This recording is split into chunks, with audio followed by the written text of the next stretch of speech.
time's great for football, but I know when it feels just right. We're gonna kick back and relax, watching football on a Friday night. It's Friday, and we're gonna be hard to tame. It's Friday, coast to coast, the CFL is Canada's game. And the world comes after party, and we're ready for a fight. Back to back, and they're in the end zone. Huge hit, Shannon Garrett. It's Friday night football tonight. It's Friday. It's Friday night football tonight. It's Friday.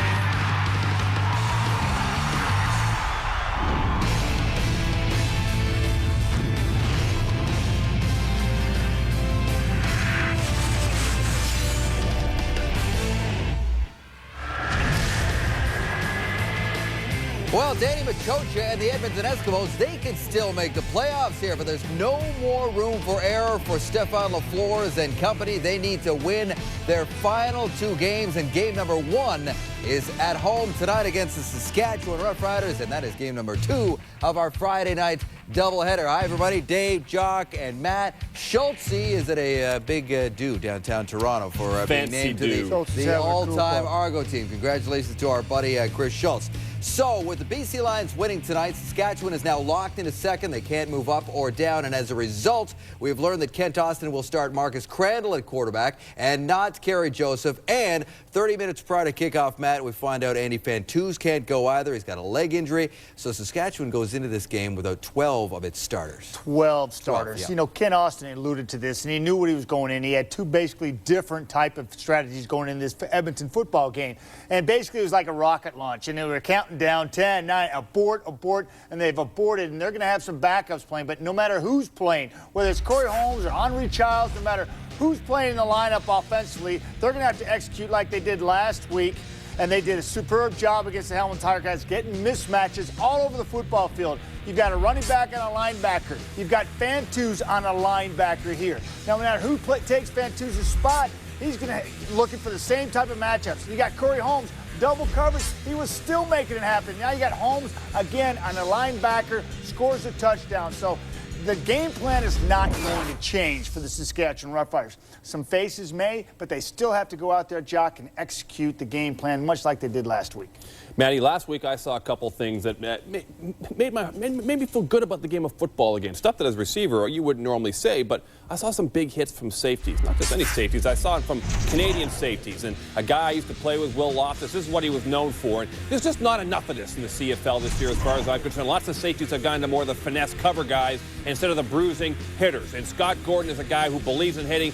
Actually, both these safeties in this football game are all about punishing guys. They don't cover a lot of ground necessarily, but they do like to lay the hat, and I love it. A receiver complimenting a couple of hammers out there. Yeah, that's good. Well, there were a lot of hits in that game last week at Edmonton against Edmonton and BC. It was a physical game. They knocked out Stefan LaFleurs from that game. Stephen Giles had to come in, and Edmonton played hard, but LaFleurs is back tonight. And as mentioned, Marcus Crandall will get the start. First time Kerry Joseph has not started this season for the Riders. Interesting. So here's our Boston Pizza poll question we're going to ask you tonight. What is the biggest story in the Canadian Football League this season? Included amongst those options, Saskatchewan hosting its first playoff game since 1988. That is now a certainty, has been for a little while.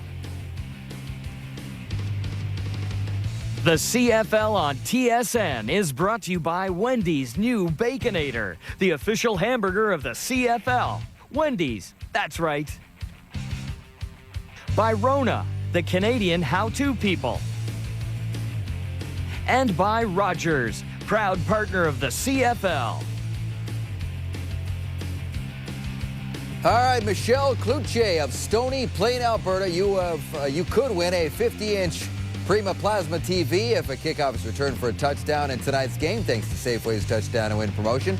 If a second kickoff is returned, you win $1 million. Let's take it to Commonwealth. Here are Chris Cuthbert and Glenn Suter. Thank you, David. Tonight's game available on TSN HD. And at 5.1 Dolby Digital Surround Sound, TSN is Canada's sports leader in high definition. We're set in Edmonton for the 4th meeting of the year between the Roughriders and the Eskimos. It's a cool, crisp October evening at Commonwealth with a temperature of 1 degree Celsius. The home team has prevailed in the first 3 meetings of the year between these two, and Ken Austin's fate cemented in the regular season with that Lion win. So Saskatchewan will be second, and that will likely dictate how he plays this game tonight, personnel-wise. While on the other sideline, very much more at stake for Danny Machocha's squad. Still alive in the crossover race. They've got to win both, Glenn, and get some help. A lot of it, Montreal can't win another game for Edmonton to go back to the playoffs. Edmonton trying to focus on what they can control, which is this game here this evening against the Saskatchewan Roughrider team that, as you mentioned, Chris, will play a lot of backups tonight because of the game just prior to ours and the fact that the BC Lions, with that win in Hamilton, locked up first place in the West. There's Corey Holmes along with Khalil Hill awaiting the kickoff from Sean Fleming in his final game at Commonwealth Stadium before retirement.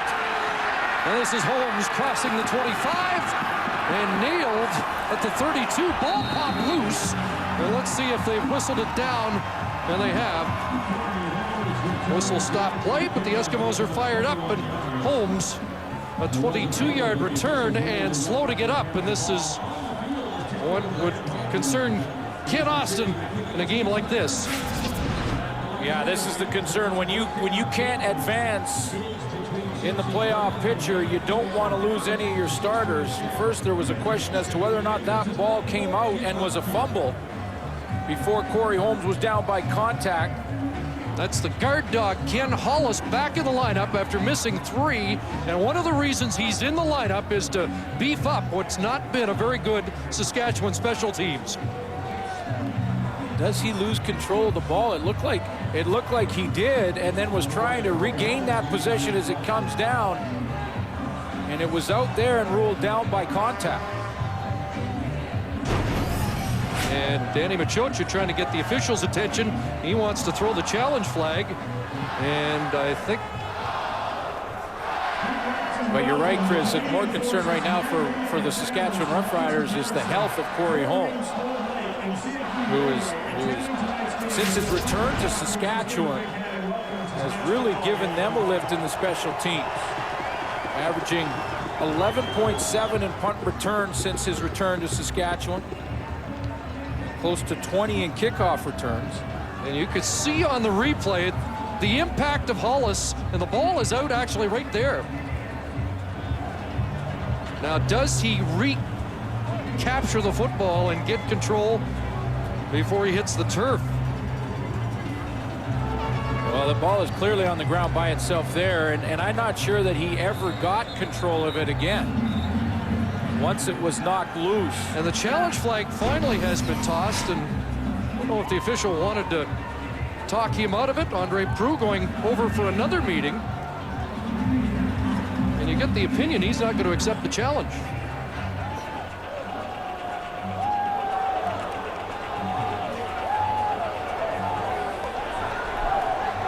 Edmonton is challenging the ruling in the field that the ball carrier was down by contact. We'll review the play.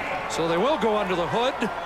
This is going to be very interesting. I don't know if well, we've had one other opening kickoff challenge. It involved the Eskimos in Montreal when a ball looked like it may have gone out of bounds at the 1. They ruled that Damian Anderson had touched the ball. They went under the hood and well, completely slows down the start of this football game, but in fairness to the officials, they have to take care of the injury. Of course, everyone wants to make sure that Corey Holmes is okay. He walked off the field. Once the injury is taken care of, they can get back to the actual game, and the challenge comes out from Danny Machocha. Looks like Corey Holmes lost control right there. And as he's trying to regain control, he hits the ground. So you have to have control of the ball when you hit the ground to be ruled down by contact. Wes Cates not here. Again, still nursing a foot injury. Holmes was expected to be the feature back for most of the game. They also have Henri Childs here. And the ball looks out right there. Yeah, right there. If you take a look right here, that ball is out of the control of Corey Holmes right now. So the rest is just him scrambling, and he is not down by contact there. Now he's down, but he doesn't have possession of the ball then. And there it is right there out on the turf. So it's been a long opening 5 seconds here at Commonwealth.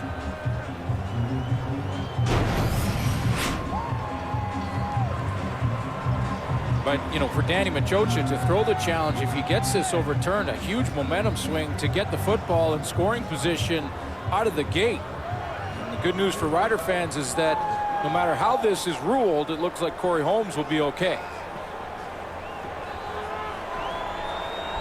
Upon review, the ball carrier did fumble the ball prior to his knee being down on the ground. Therefore, it will be Edmonton's ball on Saskatchewan 33-yard line. First down, Edmonton. So big play early. And it will be Edmonton that will scrimmage the ball first on offense. Forced fumble for Ken Hollis, and it was Sadiq Shabazz who came up with the football. And Edmonton will get a first down at the Roughrider 33-yard line.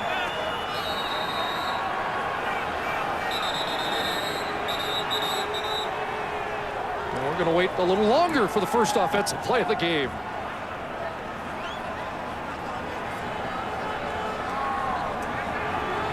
Well, with the injury to Corey Holmes, the challenge, and now getting the clock right. About 5 minutes since the kickoff, and we'll run our first play of the game. There we go. Stephane Lafleur is back as the starting quarterback for the Eskimos. His fourth start of the year. Got knocked out last week. And out of the backfield, Calvin McCarty's got it. And McCarty, the rookie Canadian, has a first down. Calvin McCarty will get some playing time along with Damian Anderson in the backfield for the Edmonton Eskimos. Tyler Ebel is out. You mentioned Stephane Lafleur's knocked out of that BC game a week ago, but he is ready to go here tonight. He's the starting quarterback. Maurice Mann is attracting some attention at that wide receiver position, and Trey Darshuluk starts once again at center. This is his fourth straight. Starting lineups are brought to you by Holiday Inn Hotels. It's a first down. The left-hander looks over the middle, and he's got another completion to the 4-yard line. That's Kamal Peterson. The coaching staff of the Edmonton Eskimos were quite impressed with Stephane Lafleur in his start versus BC a week ago. He started the game, went 5 for 5 out of the gate, was moving the ball very well. This is an excellent throw right over the middle to Kamal Peterson. He has a nice throwing lane created by the offensive line and drops it right in there. And, you know, after he went 5 for 5 a week ago, that's when he was knocked out of the game by Otis Floyd. To the point where he didn't remember throwing the touchdown pass to Jason Tucker. First and goal, Edmonton. 18 yards to Peterson. Play action and into the end zone, and he overthrows McCarty. Take a quick look at the starting defense for the Saskatchewan Roughriders. On that defensive line, John Chick is their nominee for outstanding rookie. Fred Perry on defense. A couple changes in the linebacking core. Ronald Williams will play at linebacker for Reggie Hunt. Mike McCullough starts for Maurice Lloyd in the middle. And there is your secondary. Javon Johnson in for James Johnson on that corner. Funny looking at a Saskatchewan defense that doesn't have Reggie Hunt in their lineup. Second and goal from the 3. And again, Lafleur's to throw. And once again, he overthrows the intended receiver. This time, Damian Anderson out of the backfield. TJ Stansel, the one linebacker from the starting group that is playing tonight, was in a good position to make that coverage and make it tough on Stephane Lafleur. He's right here, number 7, in the middle of your screen. He's the guy who's got to pick him up. Damian Anderson coming out of the backfield, and he gets in that trail position, so where Stephane Lafleur has to throw it over his shoulder and try and drop it in, and that was a tough throw to make. First and goal from the 3, and they have to settle for 3. As Lafleur will hold for Sean Fleming. 16 years, game number 266. The leading scorer in Edmonton Eskimo history has 3 more. And the Eskimos draw first blood at Commonwealth.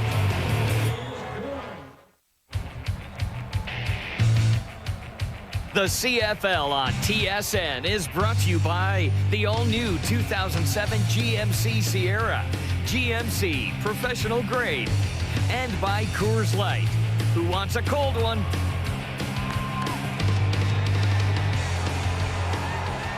Eskimos strike first, and for the first time this season, it is not Kerry Joseph starting at quarterback. Marcus Crandall gets the call, and his receivers were way ahead of the snap of the football. And flags fly on the opening Saskatchewan play from scrimmage. With regards to Saskatchewan, we may see a little more of this in this game than we've seen for the last few weeks. This is sort of early season mistakes. Offside. Saskatchewan number 77. 5-yard penalty. Still first down. The only reason being is there's so many changes in the lineup. Michael Palmer, one of the changes. We will not see the top Canadian for the Saskatchewan Roughriders, Andy Fantuz, who's nursing a quad injury. And again, the Roughriders pacing themselves here, getting ready for the postseason in that long-awaited home playoff game. Another flag as Crandall throws behind the intended receiver. Palmer incomplete. Well, lots of starters down. They're nicked up due to injury. And then, of course, Ken Austin also has the opportunity now because he knows where he's finishing in the West Division. They will host a playoff game for the first time since '88. Offside. Edmonton 94. 5-yard penalty. Still first down. This time was Rob Brown offside. So the Saskatchewan Roughriders have the luxury now of resting guys like Kerry Joseph, like Andy Fantuz, Maurice Lloyd, even Reggie Hunt. Now they are nicked. Yeah. But if this was the playoff game, we'd see a different Saskatchewan lineup. First and 10 once again. And this one batted down at the line of scrimmage. Eskimo defense fired up.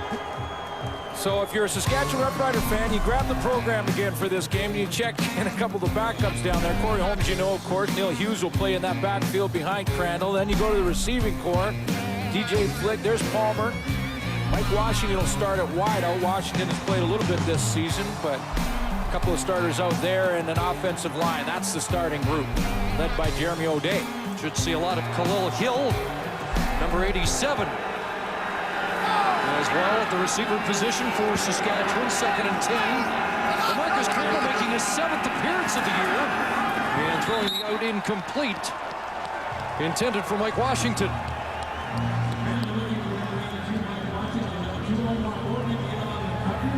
Ken Austin has to, just his concern now is to have the backups here on the football field take and keep their game at a high level so that as he goes into the playoffs, even though it is some of the backups playing here this evening, that they're playing their best football as well. Momentum is a tricky thing, and when you rest guys, you risk losing a little momentum going into the playoffs, but if you have anybody nicked, resting is the best way to go. 100th punt of the year for Jamie Borum, and Lenny Williams fields it on one hop.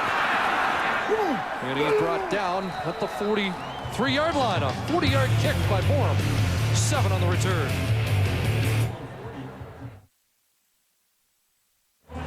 Welcome back to Commonwealth Stadium, where Ryan Rashog is on the sidelines. Thank you very much, Chris. One would think that by stepping away from his kicking duties with the Eskimos, Sean Fleming might be relieving some of the stress in his life. That's not the case at all. In his day-to-day job with Price Waterhouse, he is the point man. Anytime Price Waterhouse takes over a company and has to restructure, Sean is the first one through the door. So every day of his life, he has people's livelihoods in the palm of his hand. It is incredibly stressful, and he says compared to kicking field goals, well, kicking field goal is really a walk in the park. Well, he was stoic yesterday. Wonder how emotional a night it will be for Sean Fleming. Here's Damian Anderson, his first carry of the game, which I thought we might have saw it down inside the 3-yard line on the opening series, but a good run for Anderson, who gets the call instead of Tyler Ebell. Well, it'll be interesting to see how Sean Fleming goes through this game, and you're right, he had a chance to kick a field goal here his last game in Commonwealth Stadium. He has left it open to say that if in an emergency next year they wanted to go to him, that they could, but last game in Commonwealth for Sean Fleming in 16 seasons, all here in Edmonton. Settle for Anderson, 2nd and 3. And looking for Fred Stamps, the intended receiver, broken up by the corner, Tad Cornegay. With Velcro coverage on Fred Stamps. Nothing fancy from Fred Stamps. He's just trying to outrun Ted Cornegay down the sideline. He's on the outside here, and you can see Cornegay up challenging Fred Stamps just a couple of yards off the line. A little chuck on the shoulder pads. Now he's in the trail position, and Cornegay does a nice job of looking back to the football so he doesn't draw a screening penalty. You can't cover it any better. I believe this is just the third time this year that the Roughriders have suited up the same secondary in consecutive games. So Sean Fleming to punt the ball away. Just under 30 miles he's kicked it in his 16-year career. A flag down as Corey Holmes brought down at the 30 and no yards against the Eskimos. Jason Goss, the nominee for the Edmonton Eskimos as Defensive Player of the Year, and 5 interceptions, 6 knockdowns. Was a decent year for Goss in Edmonton. He's in that secondary to start for the Edmonton Eskimos. 15-yard penalty. There they are up front. Adam Braidwood on the end. There's the linebacking core. There's the guy that I really believe was the outstanding nominee for defense in Edmonton, Shannon Garrett, in that linebacking core. William Loftus starts at safety, and there's Jason Goss. Now, not to take anything away from Jason Goss' season, 5 interceptions, a good year. But boy, what they've asked Shannon Garrett to do, I might have picked Garrett. Here's Corey Holmes, who's shaken up on the opening kickoff, and he runs into your guy, Shannon Garrett, who has certainly graded out very well for the Eskimos on defense at age 35. Well, you look at his stats. I mean, 58 tackles, 4 quarterback sacks. He's added a couple of interceptions himself, but to me, it's also the degree of difficulty. And this is all difficult to discuss at times and to say, but the bottom line is that you don't want to take anything away from the guy who was nominated, and that was Jason Goss. But at the same time, I think Shannon Garrett's been their best defensive player. 13-year veteran, 8 with Edmonton, a former Saskatchewan Roughrider. 2nd and 8, and Palmer looks deep, and he's got Michael Palmer wide open. And Palmer got in behind Omar Morgan.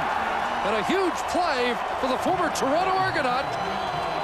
Just his 2nd catch as a Saskatchewan Roughrider. Michael Palmer makes a great decision here as the ball's in the air, and the Saskatchewan Roughrider fans have been used to seeing big number 83 be the guy that runs this route and is often open like Palmer is, but his decision to make sure he secures the catch, because you have a tendency when you're that open as a receiver to turn and then try and run with the football and get to the end zone. Michael Palmer just secured it, and it made it look easier than it really was. That was a tough one over his inside shoulder. Well, Palmer familiar with the Kent Austin offensive philosophy from Toronto. Pressure on Crandall, who bumped into one of his offensive linemen, and it's an Eskimo sack.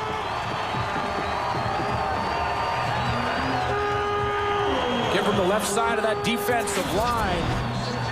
Right over here, pressure coming right in the throwing lane that Crandall wants to get to. Isaac Keys around the corner is the first guy there.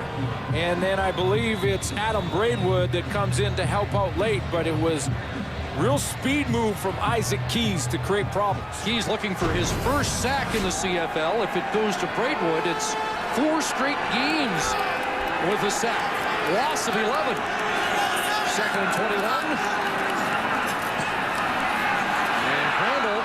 Looking deep again, and no one home. Chris Thompson picks it off. Here's Chris Thompson back for Edmonton. And still going. Corey Grant will wrap him up. The Eskimos making a change, moving Thompson to the corner, and he comes up with his first CFL pick. The First Down Line, brought to you by Rona, the Canadian how-to people.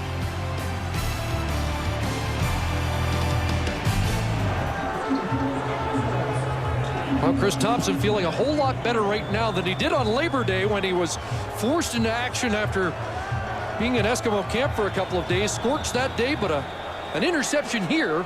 The 2nd turnover of the game for the Roughriders. And the Fours, and the Eskimos go back to work. And the Fours looks over the middle, and Kamal Peterson has another catch in front of Lance Frazier. Well, we'll go back to that interception by Chris Thompson in a second, but this Kamal Peterson catch is worth another peek. Kamal Peterson inching closer all the time to that 1,000-yard season that has eluded him throughout his career. And a couple of the real comeback players that we've talked about this year are in this game. DJ Flick for Saskatchewan, Kamal Peterson for Edmonton.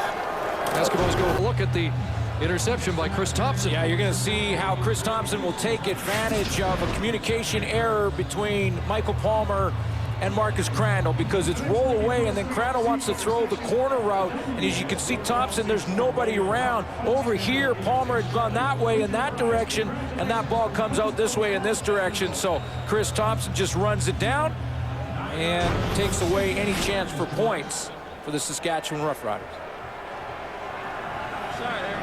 So 9 for Jason Tucker, 2nd and 1, and Dean Anderson is stopped.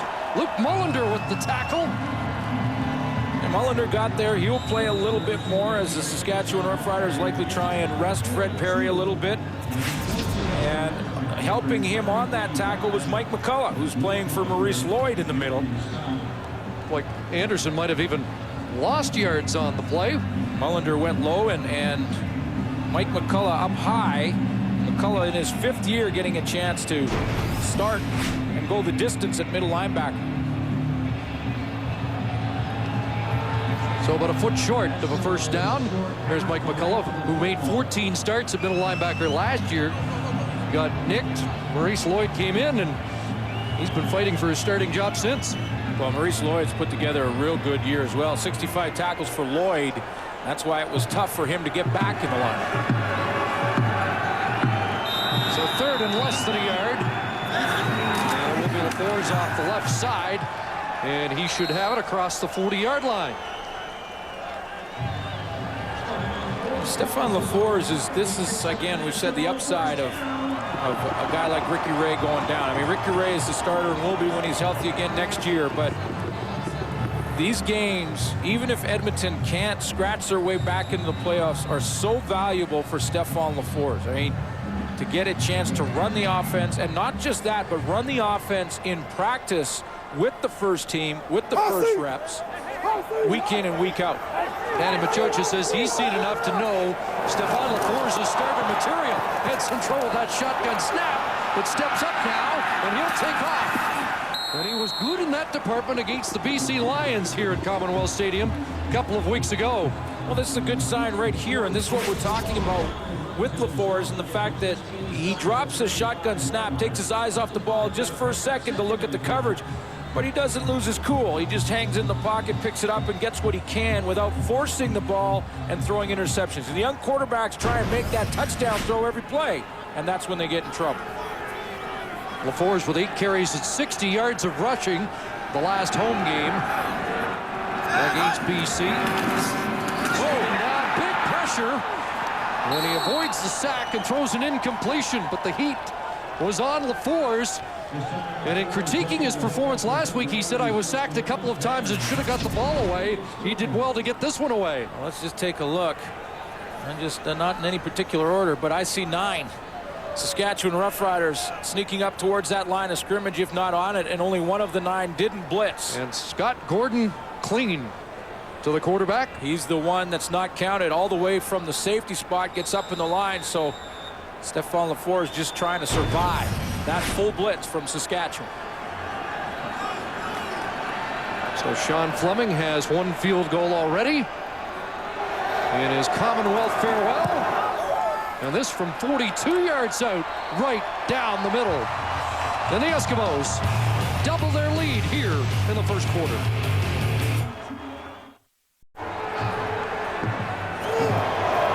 Couple of Saskatchewan turnovers, a pair of Eskimo field goals. And back to work goes Marcus Crandall, and Corey Holmes out of the backfield has close to 5 with Shabazz making the tackle. Wendy's CFL on TSN continues tomorrow evening as the Alouettes take on the Stampeders in Calgary. Live coverage begins at 7 Eastern, 4 Pacific. And again, that game really grows in importance should the Eskimos win here tonight. Calgary Stampeders have said that Henry Burris will play in that game. He didn't play last week. Tom Higgins elected to rest him, but he will play in this one. So no Edmonton fans kind of hoping that he would. A lot lot of Edmonton fans are going to become Calgary fans. What a hit off the edge that was by Shabazz. This is the type of play where a defender's eyes get like huge, big as a deer in the headlights, when you can come off the edge that clean, and you know it's just a race against the clock because you're the unblocked player. The quarterback is rolling away from that pressure in Marcus Crandall, and now it's just a matter of, can you get home before that clock runs out?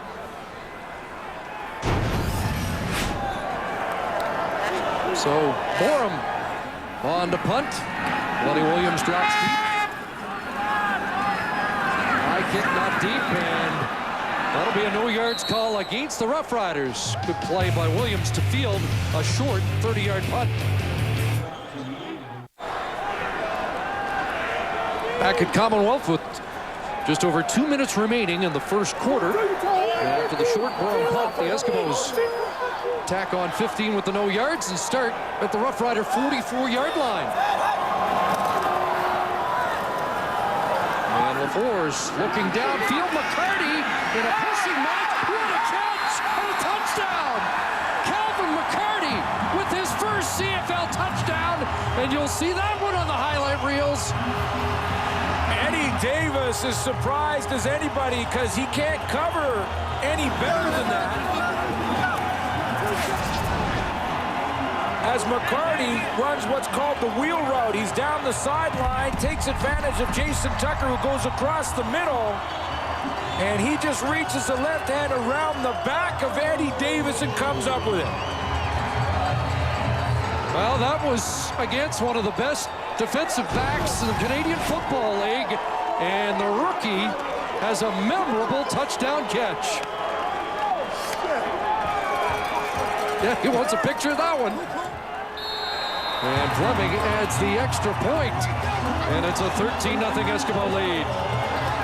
He lines up as the tight end to that side of the formation, and he's going to go out towards the flat and then turn it up. He's out here at the outside.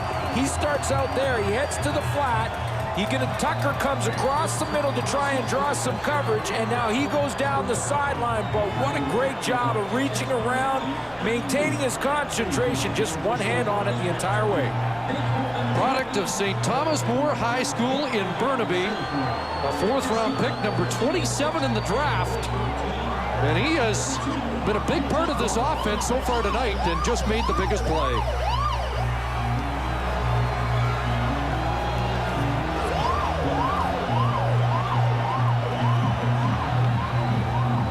Even through a pass interference call against the best defensive back he's going to face tonight, and Stefan LaFours likes what he sees, his fourth touchdown pass of the year, and McCarty can't wipe the smile off his face.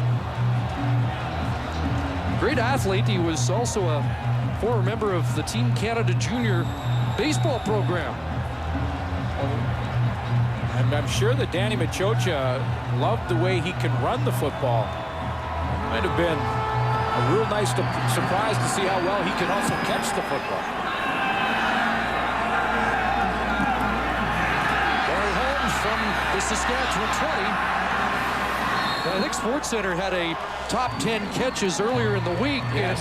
And if they do another one, Calvin McCarty's got a shot. Well, this is as good as you'll see from any receiver in the Canadian Football League, or any league for that matter, because that's something special. That's one hand, the left hand, with Eddie Davis all over him, drawing the screening call right there. And it's the left hand of Calvin McCarty that comes up with that one. What a catch.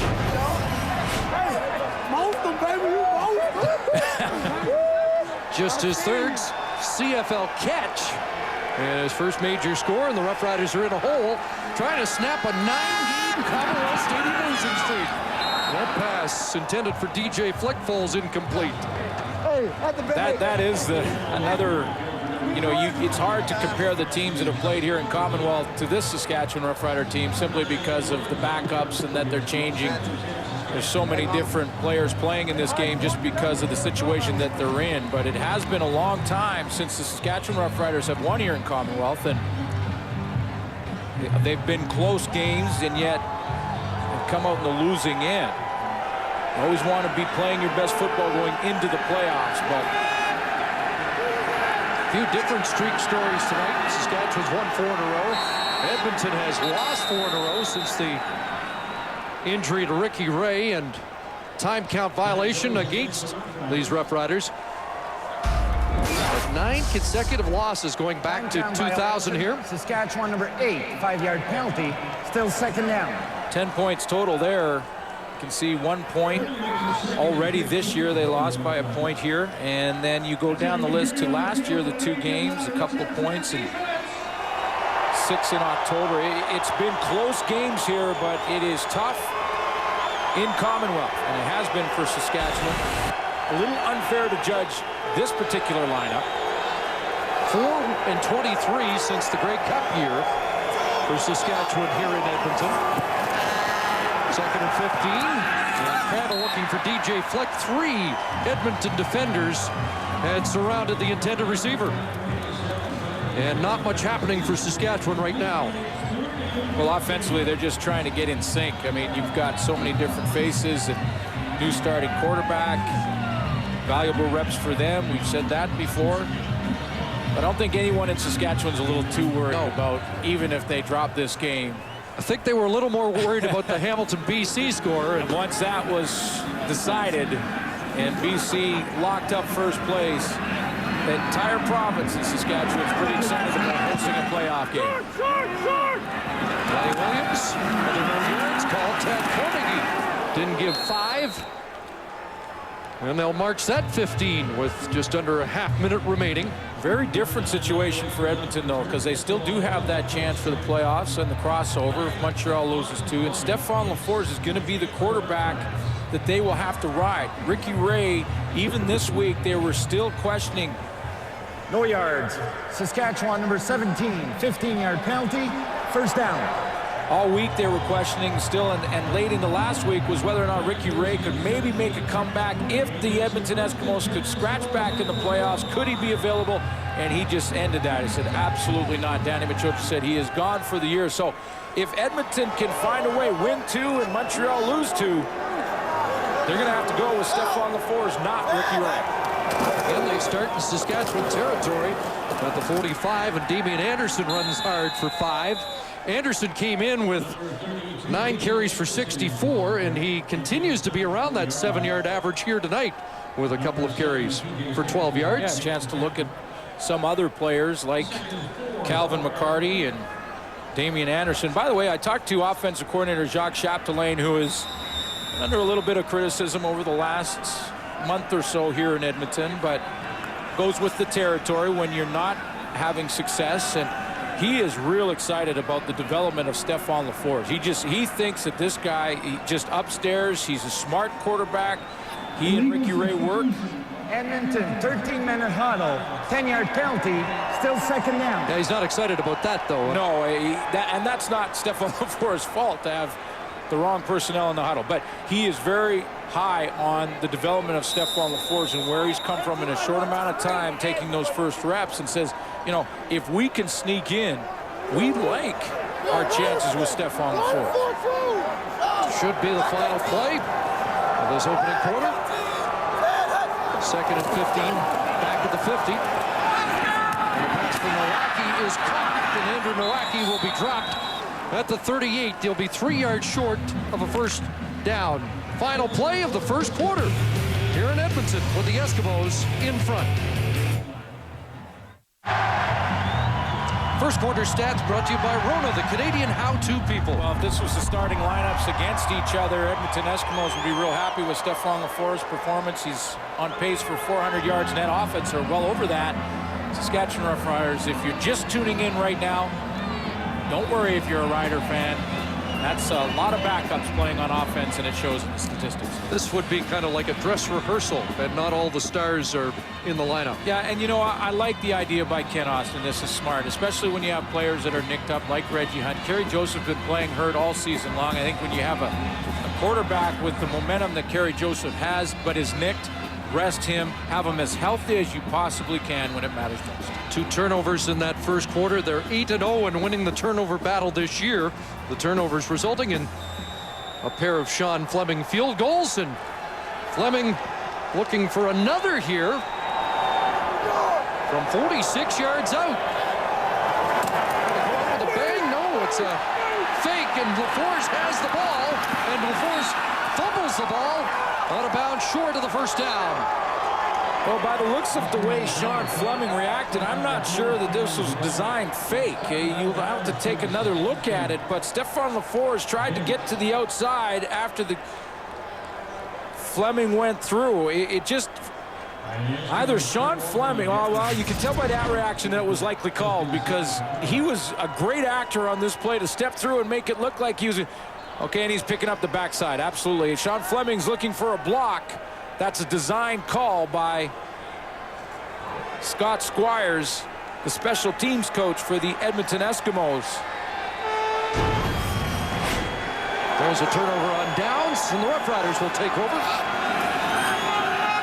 And Crandall dumps it off. Corey Holmes brought down on a good sure tackle by Shabazz. Scott Squires loves, he loves to do those kind of plays. He's always trying to convince head coach Danny Machocha that, you know, we want to be aggressive on special teams, and that's been an area of concern that the teams have let the Eskimos down a couple of times over the year, and that's largely due to the change in personnel due to injury. Well, coming off a rough game in BC where they had one punt returned for a touchdown by Ian Smart, another punt was blocked. They've had 5 blocked punts this year, so the special teams have been hurting here.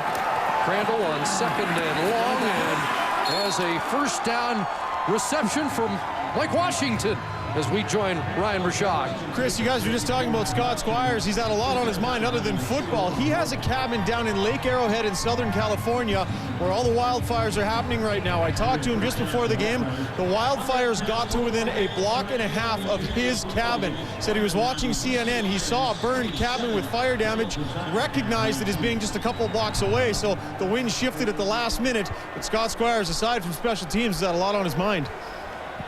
Yeah, he's put out a few here, but good news on that front. First down. This is the second first down of the game for Saskatchewan. And the handoff to Corey Holmes. He'll have another one into Edmonton territory at the 45-yard line. And the guys talked about the heavy-hitting safeties. Will Loftus brings the wood. Yeah, this is a great play for the Saskatchewan Roughriders, first off, because it takes advantage of Corey Holmes' ability to pick his hole and be able to cut on a dime, and then you're going to see the contact down at the other end. And you're right, William Loftus had one of the biggest hits of the year last week on Jason Claremont of the BC Lions. Claremont hung onto the ball for a first down, I should mention, but it was one of the big hits, and he loves to bring that 205 pounds. 14 for Corey Holmes, a first down for the Roughriders, and Crandall has time, and as Khalil Hill with the catch. 8 games for the Hamilton Tiger Cats a couple of years back, 3 years in the NFL. Hill was injured on the first day of training camp in Saskatchewan, so we haven't seen much of him. That's his first catch.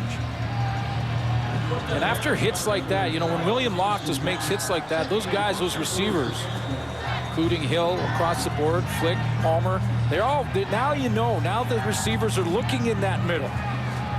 They're wondering a little bit. It's just something that can cause them to hesitate for just a minute as they go across that middle.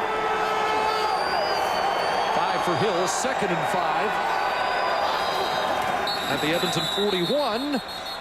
And I'm not sure they got the play off. And the other guy that the Edmonton Eskimos have, just in case, if William Loftus, who's been in and out of the lineup but hasn't started a bunch this year, they also have newly acquired Rob Hitchcock. Saskatchewan number 8, 5-yard penalty, still second down. Wearing the old Dan Kepley number 42, and Rob Hitchcock, in a conversation I had with him before the game, said there may be a chance that after a couple of weeks of practice, he's got the terminology down, and he may be able to play a little bit here this evening, either at linebacker or maybe back at that safety spot. You know, when Kepley wore 42, though, it was so long ago, it was in Roman numerals, wasn't it? Well, your buddy will be pulling the tape on that one. I'm going to call you. Second time count violation of the game. Crandall trying to make up for it. He's got Michael Palmer again. Down at the 5-yard line, the second big reception for Michael Palmer in this game. Ken Austin has got to be very pumped up right now about this play for Marcus Crandall and how he shows poise when it looked like he may be caught in the backfield. He had to reload there and throws a strike over the shoulder of the guy we just talked about, William Loftus, to Michael Palmer. Watch Rob Brown try to swat the ball from Crandall here, and he avoids it and throws a strike. Yeah, he just got out of that pressure, and Rob Brown went for the ball rather than to make the sack. 42 yards, and it's 1st and goal, Saskatchewan. And Neil Hughes, touchdown! Neil Hughes with his first CFL touchdown. And the Regina product out of Tom High School hits pay dirt. Downhill running for Neil Hughes at 210 pounds, but a nice little cutback to go to the backside of that formation. When you think about Neil Hughes, who's playing for Chris Zarka, who had an injury at home on a buzzsaw of all things, and is out of the lineup, he gets a chance to play, and Neil Hughes makes a pretty nice little move in there to cut to the backside of the formation. No holding. You know, last week he had a carry in that range, and he looked hungry to get to the goal line. This time he broke through for his first CFL score.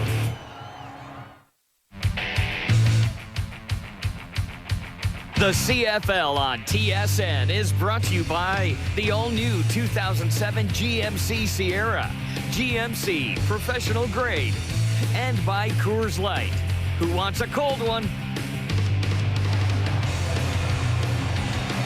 Well, a local boy makes good story.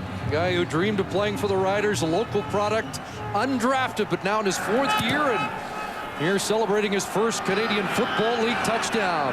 Neil Hughes has closed the gap. Here's Damian Anderson in the return for the Eskimos, and Neil Hughes in on the stop. Well, that would be Roughriders. That'd be his 19th special teams tackle if he gets credit for that one. This drive, though, this is the play of the drive from Marcus Crandall as he avoids Rob Brown and throws the ball up over the shoulder of Michael Palmer. Right now, Palmer is playing in that position in the offense that Andy Fantus plays. That's why he's been that deep corner guy. That sets up the touchdown in that first one to Neil Hughes. But I love that little shift in the open field. He made it look like he was going to the right side of the formation, quick sidestep, and shot through that hole. So the game's on now, and this isn't an automatic for the Eskimos, who look like they were in early control of this one. Over the middle, Andrew Nowacki with the catch, close to a first down at the 45-yard line. Well, you know, the Saskatchewan Roughriders aren't going to lay down. I mean, Ken Austin has been preaching that no matter who's playing in the game all season long, he's talked about consistency. And remember, his offense over the last 5 games, 4 of which have been wins, 1 should have probably been a win. That was the last play loss to BC that started this winning streak. But this offense has thrown the ball in the last 5 games an average of 342 per game. And offensively have thrown 11 touchdowns to 2 interceptions over that win streak. 2nd and short. LaFleur is off the left side, and he will move the chains. This offense, along with Kerry Joseph at the controls, but regardless of who's in there, this offense is first in a lot of categories, including points per game, the most important of all of them. But they have scored more touchdowns offensively than any team in the Canadian Football League. That includes the BCs of the world, right? So this is a football team that has been on a roll offensively. And that shouldn't change. I mean, it's going to change when you take your starters out, but it shouldn't change all that much. First down, Eskimos at their own 48. And the give inside. Wow. And Damian Anderson with another carry. Anton McKenzie in on the tackle for Saskatchewan. Damian Anderson, who played 35 games in the NFL with the Arizona Cardinals. And again, Tyler Ebell out of the lineup as he is sat down with a variety of injuries, but not happy about it. He wanted to be playing here tonight. And in fact, Ebell not in the lineup for any of the 4 games against Saskatchewan. The tailback for the other 3 was Ron McClendon. 2nd and 6. Pressure. And it's a completion to Peterson. And he is tripped up by TJ Stansel, but a first down to the Rough Rider 40 for Kamau Peterson, closing in on a personal best season and the 1,000 yards. Last year, Kamau Peterson had 567 yards and 1 touchdown. And you consider his numbers this year, he comes across on that crossing route. That's just a huge comeback year for Kamau Peterson, in his 7th in the CFL. And he's got a nice average, too, over 13 yards per catch. So he's been a deep threat in this Edmonton offense. 16 yards short of a new career best season. Left-hander back to work, and that's one batted down. Great break on the ball by Cordigay, intended for Fred Stamps. Kamau Peterson, 916 yards this season. There's that average I talked about at 13.5. He's had some big plays, including his longest of the year at 64. And last year, 1 touchdown. This year, 6. I mean, you just talk to Kamau Peterson now, and he feels that he is right in his groove. He loves it here in Edmonton. A well-spoken football player, too. You can have a nice conversation. In the offseason, as a matter of fact, Kamau Peterson's an English teacher. You raised an interesting debate, and you could argue both sides very confidently. Comeback player of the year, DJ Flick or Kamau Peterson. You can make a great case for both. Offside against the Roughriders, so first down over 5, and look out, that ball into the hands of John Chick. And John Chick is going to get his first CFL touchdown, and the Roughriders are a convert away from the lead. Rumbling, stumbling, but not fumbling. John Chick. What a Saskatchewan bounce. Pressure comes from the opposite edge. And Stephon LaForce has no chance. The pressure from the backside is coming around the corner, and it's TJ Stansel. The huge hit on Stephon LaForce. It pops in the air, and John Chick not checking back to see if he's got anybody chasing him down. He's got his eyes focused on that goal line and all by himself. Well, the defensive end starter for the last 7 games. A strong game against the Tiger Cats last week, and a touchdown here. And just like that, the Roughriders in the lead.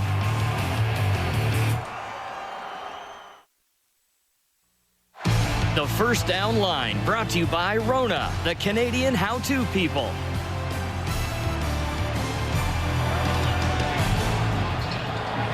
Two touchdowns in 4 minutes and 10 seconds, and this game changes in a hurry.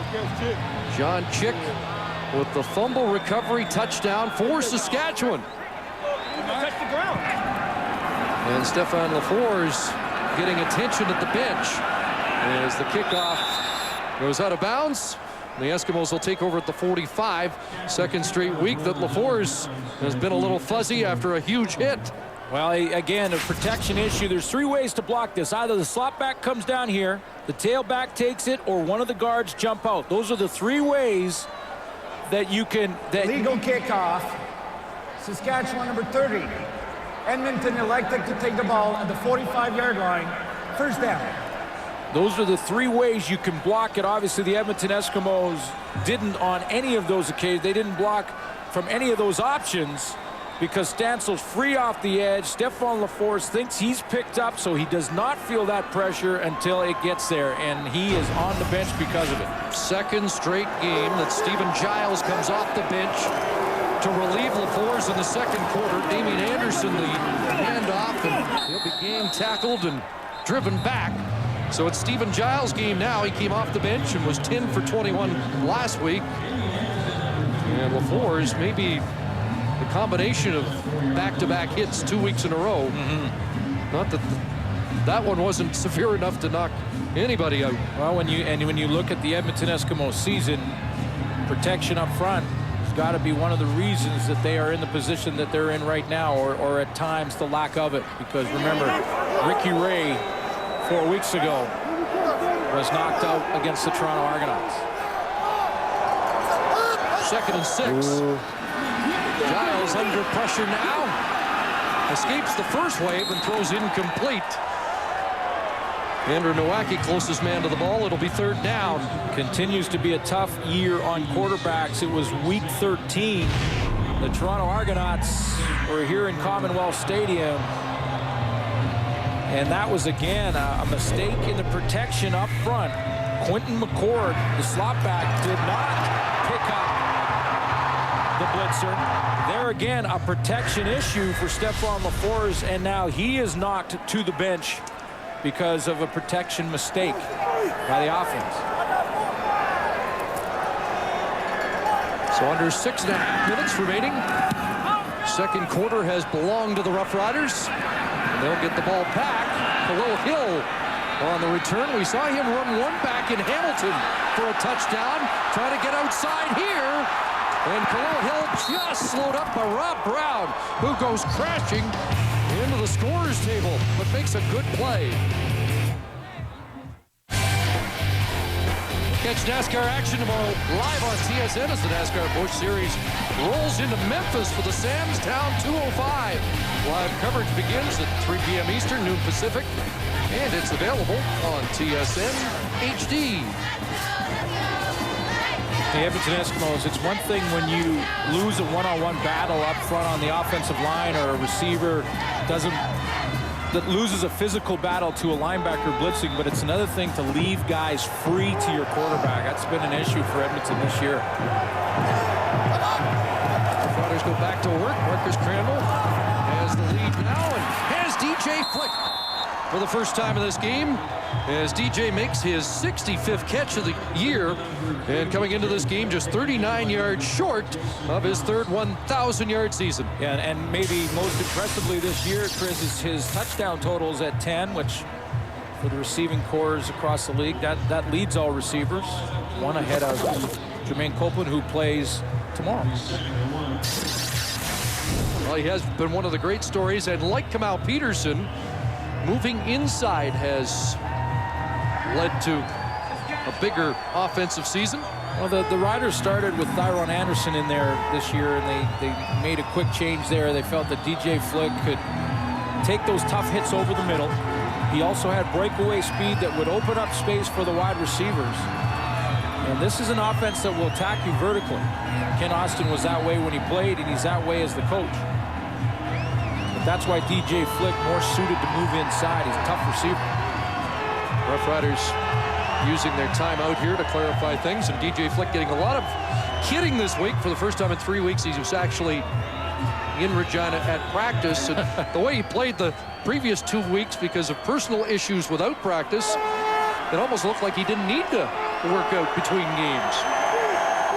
He was mentally sharp, even if at this time of year the physical reps are a little less important. Second and short, and Crandall plunging for what should be a first down. And if not for probably a lot bigger roster in the Canadian Football League, DJ Flick may not have even played in this game. But there is limits to the backups that Ken Austin can go to. Happy to report that the twins are doing fine. Born prematurely a couple of weeks ago, and the week before he had to go back when members of his family were involved in a serious automobile accident. We understand they're doing much better as well, so things on the uptick for DJ Flick. And what a season he's had, now within 30 of a 1,000-yard season. First and 10. Here comes the rush, and Crandall has Michael Palmer. And Palmer to the 49. He's had 2 42-yard catches in this game, and that one for 6. These Saskatchewan Roughriders took Crandall a little bit of time in relief of Kerry Joseph to get going, but he is now. And Kerry Joseph, with the luxury of the fact that they know where they're going to finish, Kerry Joseph can stay on that sideline. But how hot has he been down the stretch? Last 3 games, averaging well over 300 yards passing. He has the Saskatchewan Roughriders. He has led this football team to their first home playoff game in a long time, playing his best football, both throwing and running it. Second and 4. And now they run. He does, lunging head first, but he'll come up about a yard or 2 short. That's important, though, for Kerry Joseph to head into the playoffs as effective a runner as he is, to be at close to 100% health-wise so that he can bring all the tools into a playoff game. Well, you know, he comes into this game with 13 rushing touchdowns, which is one away from Doug Flutie's record, and we'll see if he plays in the last week of the season again.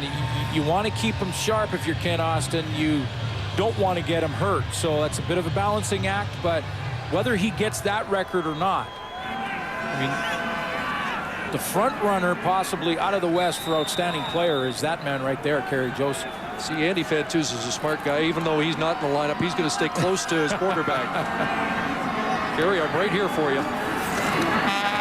Hunting situation, Borum. Kicks it away.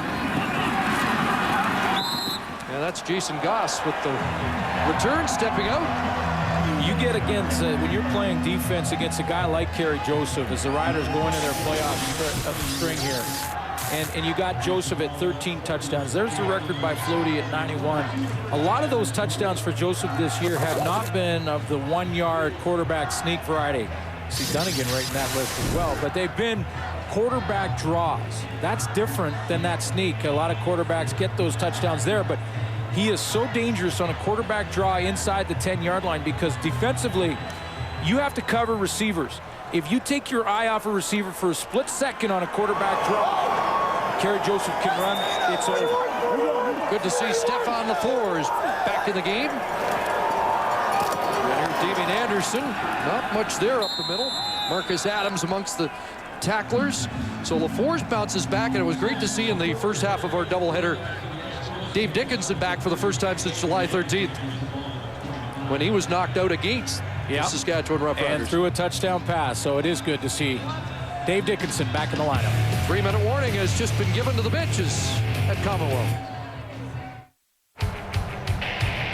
Closed captioning of the CFL on TSN is brought to you by PokerStars.net, the world's largest poker site.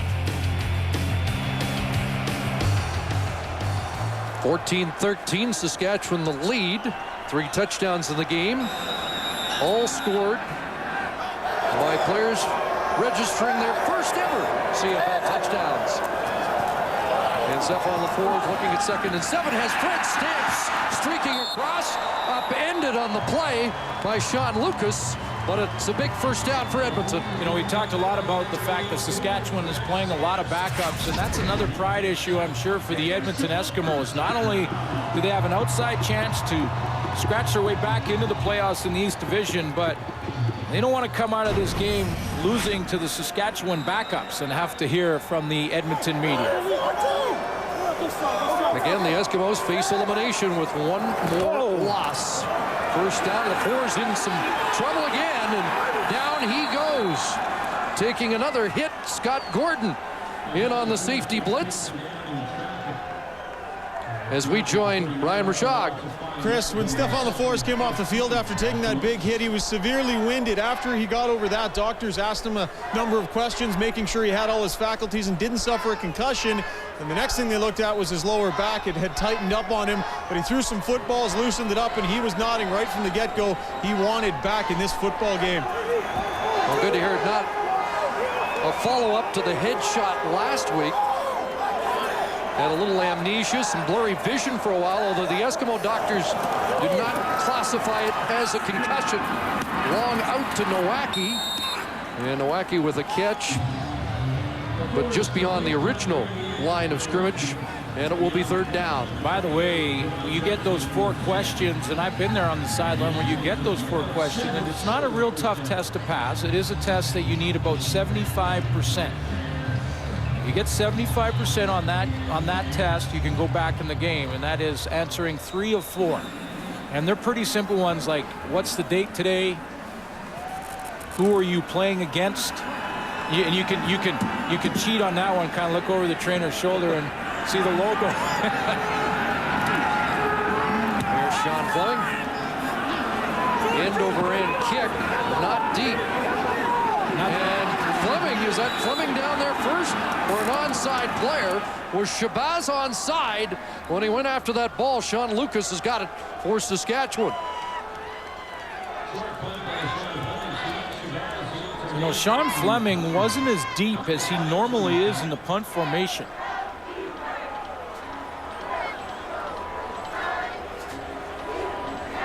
Sadiq Shabazz might have been onside on that outside.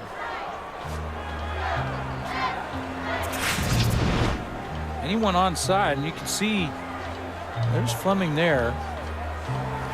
No yards. Edmonton 29, 5-yard penalty. Oh, he did. First He did. down. He's definitely onside now.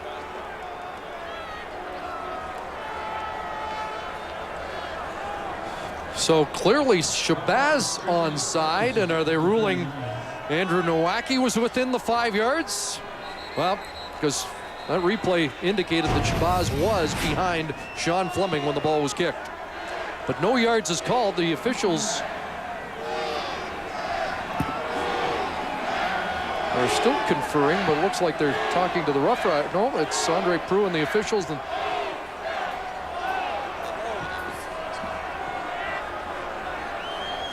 It is reviewable, by the way. I think Danny Machocha wants an explanation. Number 29, Edmonton, was the first player to touch the ball. It's a 15-yard penalty.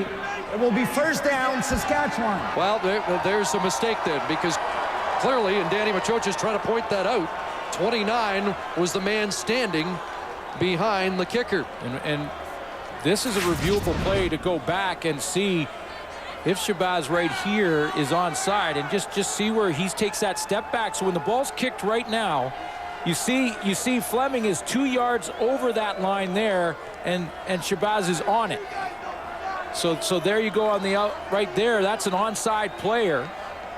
That's Sadiq Shabazz right there. So if he's inside, now that is reviewable. In fact, one of the reasons that replay was implemented a year ago was on a play similar to that when the Calgary Stampeders played in BC, that they wanted to review, bring instant replay in because of a play just like that one. But the flag is not thrown, and they have lost the argument, and the Roughriders get the ball at the 49. Corey Holmes straight ahead across midfield to the Edmonton 54-yard line, and Holmes has 7 more. I guess obviously the question is, with Saskatchewan recovering the ball, you're basically just challenging the 15 yards of field position that was given up on the penalty. That's valuable real estate right now, and less than 2 minutes to go, and Saskatchewan now into Edmonton territory, 2nd and 3. Short drop for Crandall, and a drop ball on the play for DJ Flick. And that 15 yards may not be as vital now. A reminder that Wendy's at the half will join the guys without the all-time Argonaut. Yes. How about that for Chris Schultz? Congratulations, Schultz. Mr. Tall Timber. That's one of the nicknames I have for the Chris Schultz, at about 7'5", I think he is these days. I thought you were talking about Dave Rendorf. No. But Matt Jockel. That's 5'7". 5'7", okay. 7'5" and 5'7". Dave's chair's they pumped that one up a little higher on the desk, so they look about the same height. But not much on the return for Jason Goss.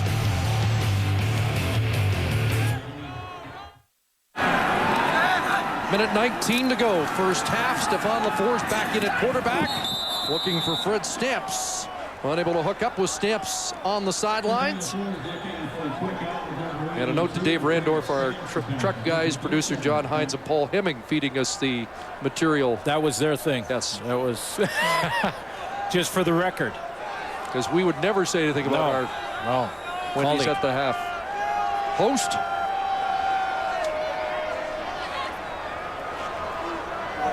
We may not get another replay tonight. 2nd and 10.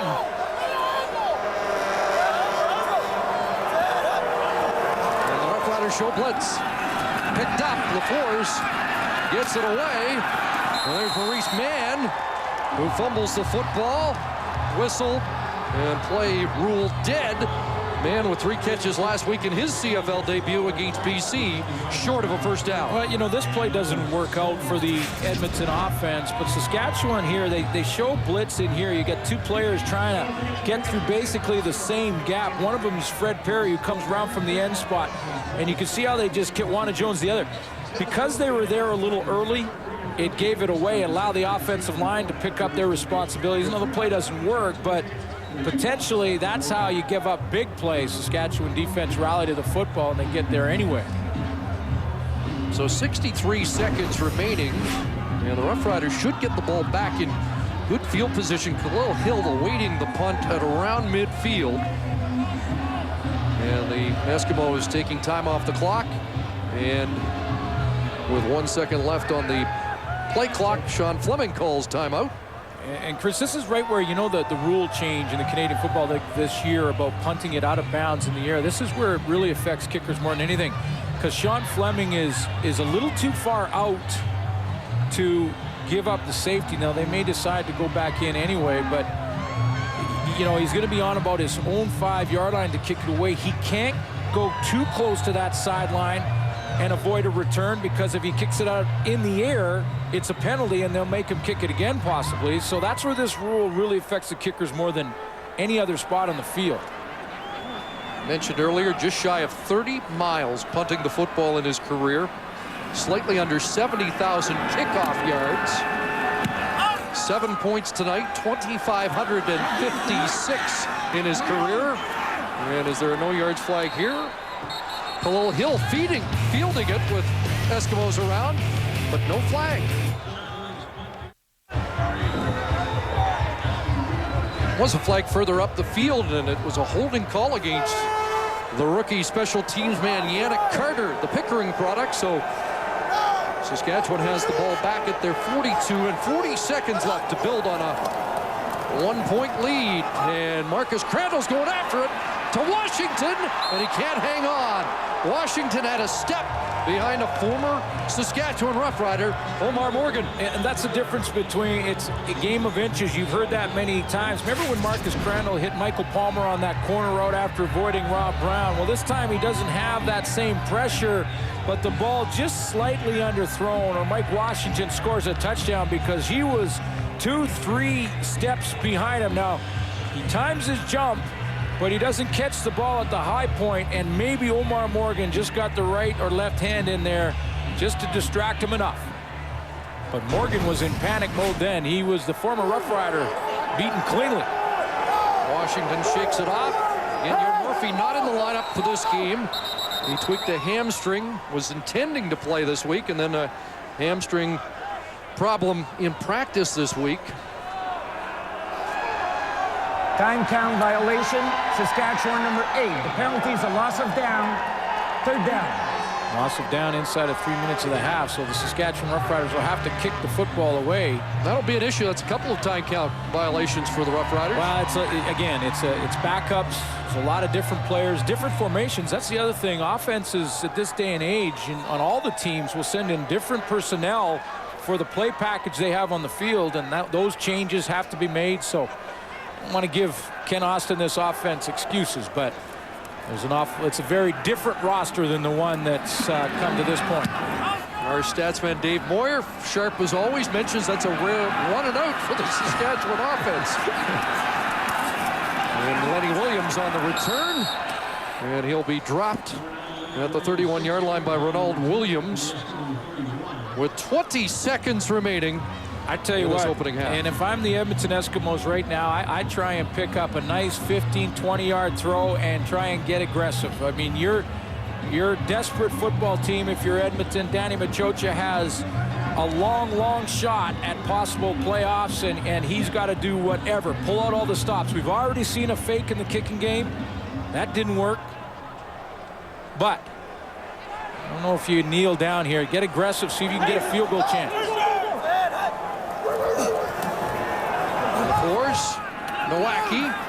Nowaki's got to head to the sidelines and stop the clock. 14 seconds remaining.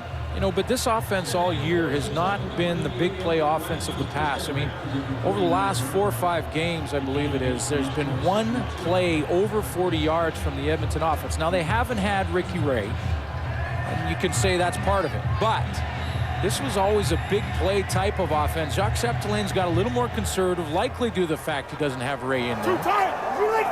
And by the way, that one play over 40 was Jason Tucker catching a 10-yard curl and running 53 with it last week. Right, they go straight ahead, so it doesn't look like they'll get the first down.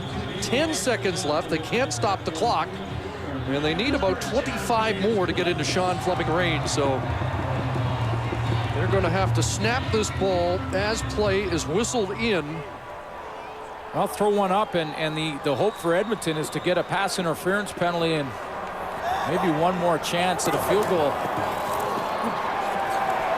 The Fours taking a lot of time, and Fred Perry trying to track him down.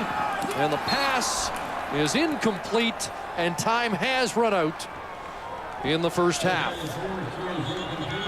So the Edmonton Eskimos had a 13-0 lead, 2 touchdowns in just over 4 minutes, and the Roughriders lead at the half by 1.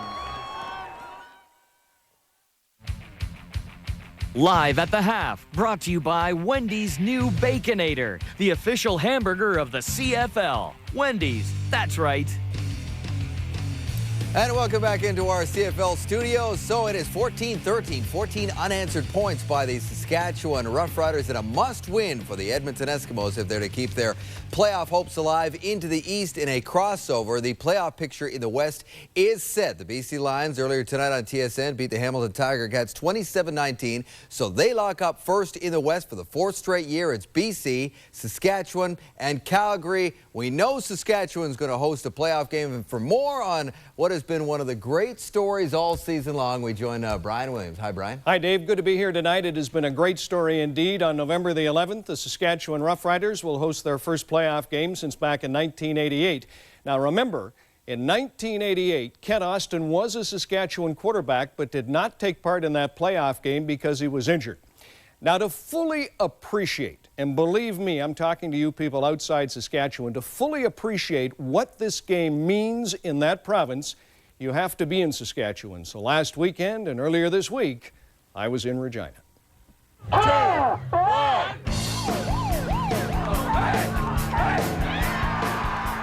Kent, you quarterbacked here in 1988.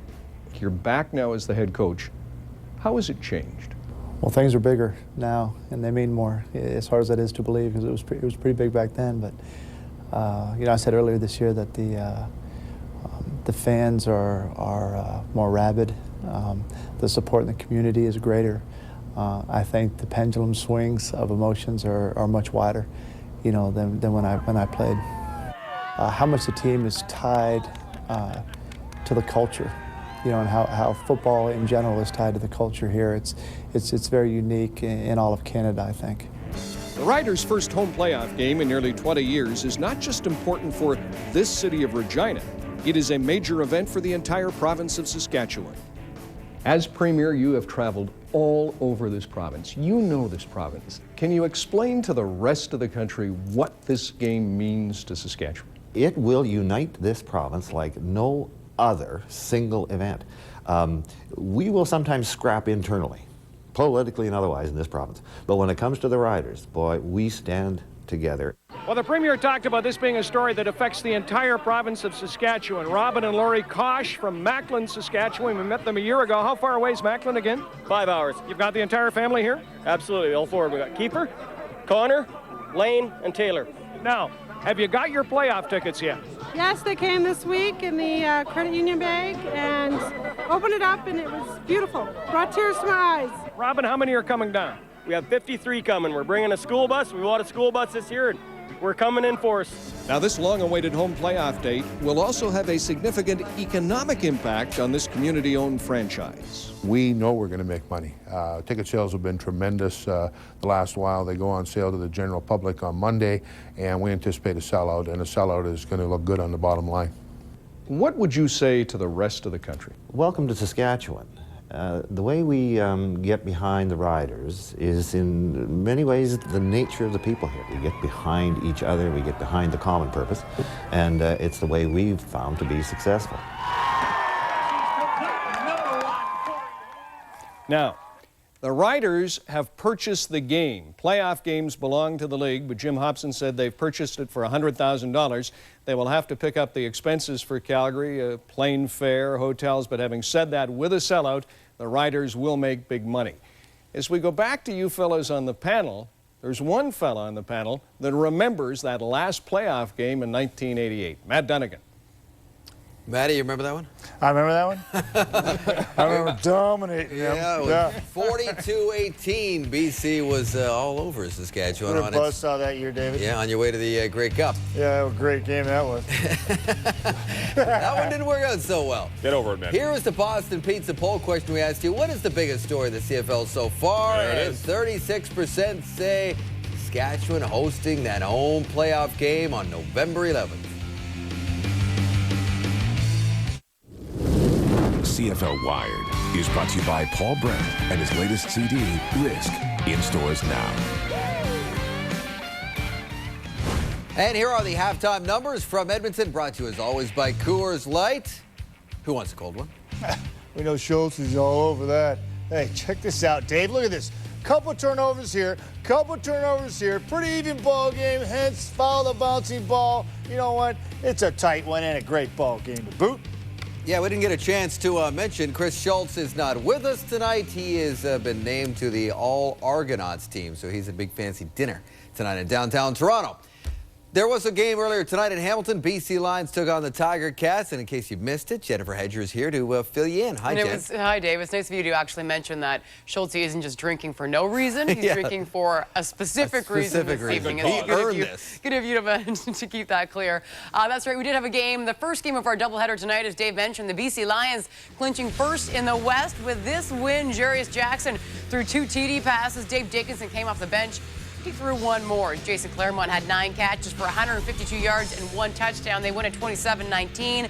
How about the NHL? Canucks visiting the Capitals. Tyler Pyatt scored 2 goals. Roberto Luongo stopped 26 shots. Canucks win 3-2. Avs and Flames, second period. This game's tied at 1 when Matthew Lombardi streaks in. He scores his 4th of the year. It's 2-1 Flames in the third, and you can catch all your NHL highlights. Plus, get the CFL post-game reaction on SportsCenter with myself and Brian Mudrick right after the game. Second half's coming up next.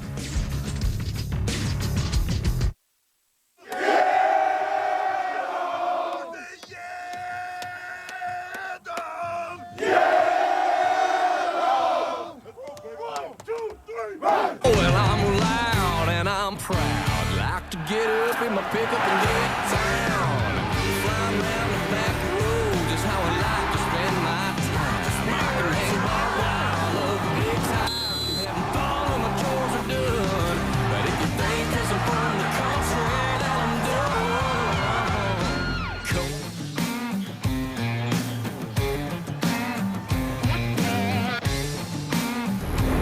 Game on Friday night. Tonight's game available on TSN HD and in 5.1 Dolby Digital surround sound. TSN is Canada's sports leader in high definition. 14-13 Saskatchewan, looking for its first 12-win season since 1970. More immediate concerns for the Eskimos, their playoff hopes in the balance in the second half. Don't you like those music montages that we start the second half with? Chris Edwards puts those together down in our TV truck, and thanks to Paul Brandt and his new hit single, Come On and Get Some, to go with that montage to start the second half. Very important second half for the Edmonton Eskimos. Come on and get some, as in a home playoff date in Saskatchewan for the first time in 19 years. The kickoff is fielded by Anderson with a Rough Rider bearing down, and he just steps out. But this a critical second half for an Edmonton team that looked early as if it was in charge, and it all disappeared in a hurry with those 2 touchdowns 4-10 apart by the Rough Riders in the second quarter. Yeah, and the Saskatchewan Rough Riders created one offensively with a nice throw from Marcus Crandall to Michael Palmer, and one defensively when TJ Stansel hit Stephon Lafour, and John Chick, nominee for Rookie of the Year, took it rumbling, stumbling into the end zone. Wow. Lafour's rolls right, the left-hander deals that way, and a catch made, and Nowacki stays down after bringing that one in. And he'll require attention. A lot made here in Edmonton about the injury situation that the Eskimos have had to go through this season. And of course, losing their #1 quarterback. But Nowacki and wide receiver on the play just comes down inside and then bounces back on what's basically a bang route, it's called. You come down in and then bang back to the outside. He gets rolled on there. Javon Johnson was there defensively for the Roughriders. But, you know, they talk a lot about the injuries and how much that's affected them. They come out, Peterson, Jason Tucker was out for quite some time due to injury. They lost Edmonton Eskimos, their starting quarterback. But, and there he is right there without the equipment on in Ricky Ray. And that, maybe more than any team, a huge loss for Danny Machocha. But you look across the league this year, everybody in the Canadian Football League this year has had to go through some injury challenges. Now, not everybody at quarterback. The only two at quarterback that were okay were Saskatchewan and Winnipeg. Well, we're early in the second half. We're going to take a timeout while Nowacki continues to get attention.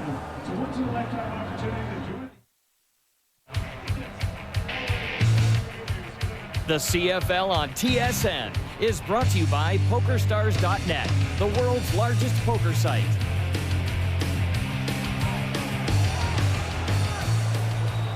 Nowacki checked off under his own power after a 5-yard catch. It's 2nd and 5 for the Eskimos. The Fours, lots of time. Whoa! And underneath, it's Kamau Peterson with the catch up to the 45-yard line. Well, there's another guy that was hurt for Edmonton this year. Of course, we mentioned Ricky Ray, but you know, everybody wants to be the quarterback, right? The quarterback gets all the headlines. The quarterback gets paid more money. Well, if you're in 2007, you may not want to be the quarterback this year. It's been a very tough year on starting quarterbacks. Ricky Ray, one of the many that have gone down. PC's played with 3. 12 for Peterson. Bunch formation short side of the field. Damian Anderson to the short side. And up to the 50-yard line, he has 6. Toronto Argonauts have gone through 4 different quarterbacks. Last year, 5 teams in the CFL had to go to their backup due to injury. There's Bishop going down. Buck Pierce, the number 2 for BC, went down. And Calvillo, of course, in week 11. Henry Burris against the Hamilton Tiger Cats. There's Ricky Ray. In 2006, 6 quarterbacks were hurt. This year, it's almost double. 2nd and 4. Quick hitter. And the catch is made in traffic. That's Peterson again with a first down. When you look at the overall numbers between last year and this year, and last year I thought was a year where we had more than normal quarterbacks hurt. One team used the number 3 this year. 5 teams have gone to 3. Some have gone to 4. 11 quarterbacks hurt in 2007. Maybe it's just coincidence. I think defensively teams are getting better and more sophisticated. It makes it more difficult to pick up pressure. That's just starters. Yeah. First down, and open has come out. Peterson with some running room. Peterson inside the 25 and dropped at the 22-yard line by TJ Stansel. 33 for Kamau Peterson. And a new season high. Let's call this the Kamau Peterson drive to this point. 3 catches in traffic. This one all the way across from the backside. The Edmonton Eskimos load up the short side of the field with 3 receivers, Kamau Peterson being one of them, and then shoot him across to the wide field so he has lots of room to run. 21 catches against Saskatchewan on the year. He has his 3rd 100-yard receiving game of the season. And Forrest goes underneath. Well, LaForest, McCarty has another kick. Yeah, McCarty has the catch, Chris, but LaForest wanted that one back. He would like to have had a string on that football, not because he didn't get positive yards or anything like that. It was a successful play, but Jason Tucker had crossed in front of Calvin McCarty.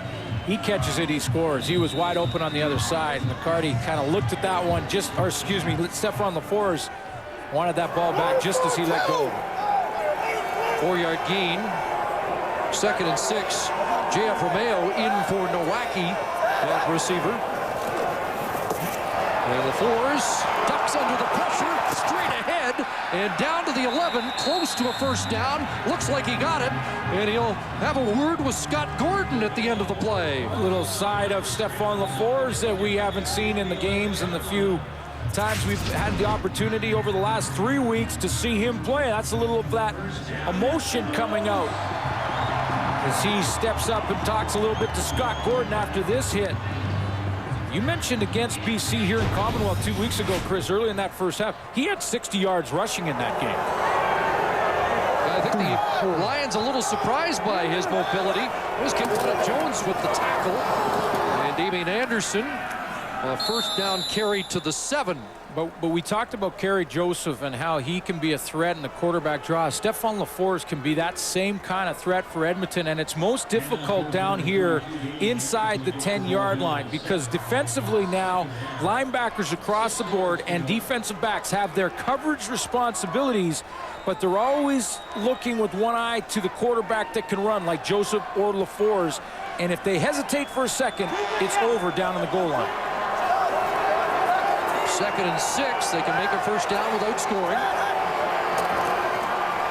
Short drop and time. LaFleur's end zone touchdown. It is the Kamal Peterson drive.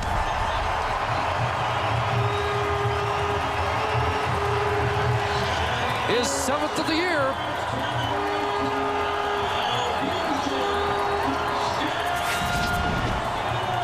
He had 3-4 catches on that drive, a couple in traffic, picks up the big gain 2 plays ago, and then finishes it having to take the hit, survive contact, and come up with a football. That was Sean Lucas.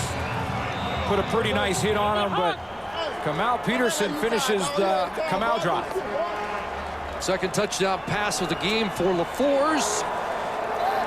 And a good start for the Eskimos here in a critical second half. They've regained the lead at Commonwealth. The First Down Line brought to you by the all-new 2007 GMC Sierra. GMC, professional grade. 7 catches and a touchdown for Kamal Peterson, who's now within 27 yards of 1,000 on the year. Kamal Peterson went from the picker on the play to the primary target.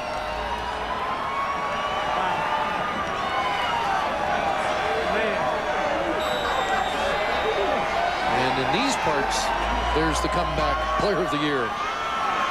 Get an argument from Saskatchewan and DJ Flick, both having outstanding seasons.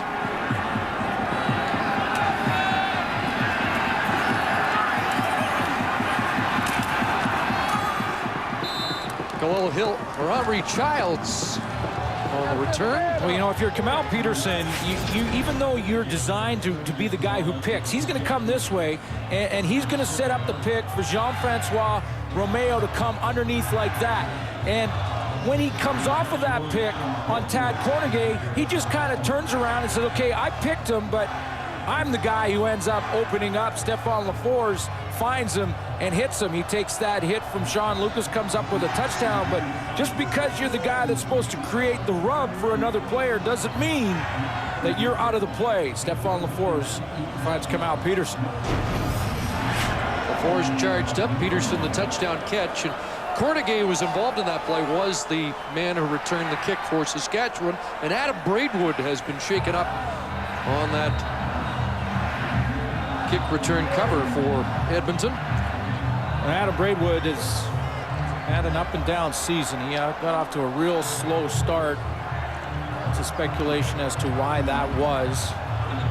But the bottom line is that he did not meet expectations by any means in the first half of the year. He's come on over the last few games. He's had 6 sacks coming into tonight, and most of those in the second half of the season. But in his second year, the expectations were much higher, and Adam Braidwood really didn't live up to them early on. Well, Braidwood, a martial arts guy. Stay tuned to TSN tomorrow night as the Canadian kid, Steve Molitor, returns to Casino Rama to take on his next challenger, Thailand's Pashung 3K Battery. in the defense of his IBF Junior Featherweight Championship title. Live coverage begins at 10 o'clock Eastern, 7 Pacific. That's a dog right there. Yeah. I mean, those are... They can grab us a couple. Those are the full-on Smokies. Those are tailgating. It's going to take him, that little guy, the rest of the game to finish off that baby. Boyd Redwood still getting attention. Mentioned he's been coming on. Sack tonight gives him quarterback sacks in 4 consecutive games. Let's see if we can see what happened on the kick return to number 91. Right in the middle of your screen. He's what they call the arrow. Takes a hit there. Neil Hughes got a piece of him and sent him off course. A nice block by Neil Hughes in the middle. That's a tough block to make. Yeah, coming down full speed and Braidwood at 270. Looks like he'll be okay. The guy might have got twisted up on the play. Thumbs up. Well, looking into the future, though, of this Edmonton Eskimo team, their defense is a side of the ball that's got to be a little bit of a concern, and one that they need to continue to bring in competition when you look into 2008. Tim Cheatwood comes in for Braidwood at the end spot. Corey Holmes will try the other end, and he gets hammered. Ron Warner and Sadiq Shabazz in on the stop. Well, Ron Warner is one of the guys. I mean, when you look at this Edmonton defense moving forward into 2008, you know, I'm not suggesting for a minute that Ron Warner or Rob Brown in the middle, you know, it's always the important triangle, those 2 interior defensive linemen in a 40 front and the middle linebacker, A.J. Gass. Those guys are all over 30 years old, and I'm not suggesting they can't come back in 08 and put together real good seasons, but if you're getting at that age in an organization, you got to try and find the next guys. 2nd and 8 for the Roughriders. Open man was Corey Grant. Pass behind him, incomplete. And the Roughriders will have to kick it away. And then you add in a guy like Shannon Garrett's playing tremendous, and he's in his mid-30s. And that's 4 of your front 7 that are over 30 years old, and that just doesn't seem like a good matchup to me. That's not fair. It's not a fair fight.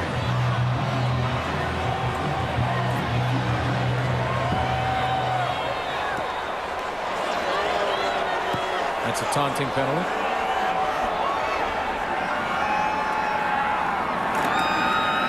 Jamie Borum. Lenny Williams fields it. Bounces off first contact, but there's a wave of Roughriders to take him down. And Geener in some difficulty.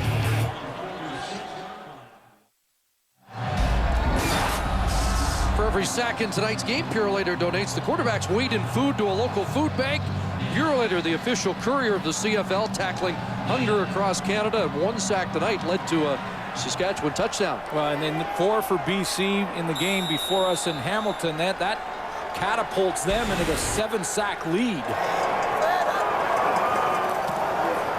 Swinging it out to Damian Anderson. And Anderson surrounded, brought down at the line of scrimmage. Let's check in with Ryan Rashog. Chris, you and Glenn might not know this from up in your warm, cozy booth, but it's really cold down here. Everything is cold, everything that is except the footballs, because of this little dealio called the Shock Doctor. The Eskimos are trying it out. You can see the footballs nice and cozy inside this bag that's electrically heated. The receivers love it. They say that a cold football hitting or a warm football hitting a cold head basically sticks. They love it. It's working so far. They change it every series. Well, better for the kickers. They're not kicking cement. And by the way, Ryan, the heater up here working just fine. Thank you very much. There's about 3 lines there, and I'm going to stay away from all 3. All of them. Good idea. J.F. Romeo with a big play. Broke a tackle short of the first down, and he ends up moving the chains. He's in for the injured Andrew Nowacki. Yeah, Romeo getting a chance to play, and we saw him down at the goal line when Kamau Peterson got his touchdown. Romeo was the primary target initially on that play, and they go back to him to start this next drive. A nice catch and run on the outside to break a tackle by Javon Johnson. Romeo coming into this game with just 2 catches on the season. And Anderson the carry, straight ahead, head down, and he'll push the pile. Stefan LaForce has deployed 7 different receivers in this game. Yeah, and he's starting to move the ball. And you know, there's, again, this is not an excuse for Saskatchewan, but lots of changes in that secondary for the Riders in this game. We just mentioned Javon Johnson. Maybe the best player in the secondary outside of Eddie Davis this year has been James Johnson, the corner for Saskatchewan, not in the lineup tonight. There's Scott Gordon. Of course, Tristan Clovis started at corner, and Tad Cornegay's been in and out. Second and a couple of yards, and Anderson's got a first down. Popping it outside, Cornegay pushing him out. This has been an Edmonton Eskimo team in the third quarter that's regrouped after a tough second quarter. Well, they've come in with a couple of adjustments. First of all, the way to get the ball to Kamau Peterson, that is a different formation you're looking at right there with double tight ends. Mike Maurer, one tight end, Calvin McCarty, the other. Then they go to Damian Anderson to the outside. And he gets there and gets the first down. Nice run by Anderson to pop off the first contact. There's a catch, and Maurice Mann lunging for another first down across the 20-yard line. I asked 4 coaches today about Maurice Mann. He made a real nice catch last week against the BC Lions. Jacques Chapdelaine was one of those coaches. He said he is the real deal. To a man, these guys are saying Maurice Mann is the guy that this organization can build on. Even to say he may be the next Jason Tucker.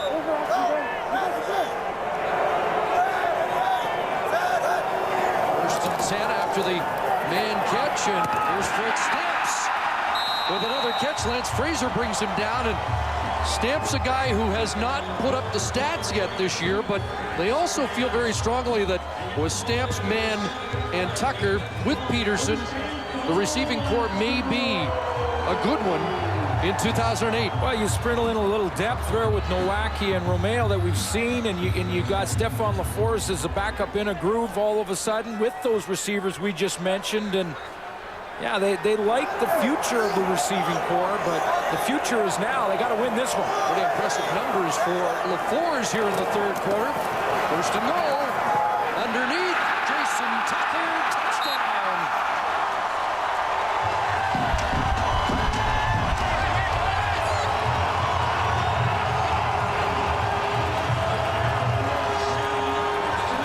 Stefan LaForce looks sharp in this second half. A couple of second-half touchdown passes for LaForce, and Tucker has his 6th of the year. Yeah, Jason Tucker's going to start from this side, come all the way across the formation. There he is right there. He shows up, and he has outrun the angle from Tad Cornegay, who's had to try and chase him that far. The Edmonton Eskimos going with that tight end formation with Calvin McCarty, and it's been a nice adjustment in this second half. Sean Fleming adds the extra point as the Eskimos expand their lead.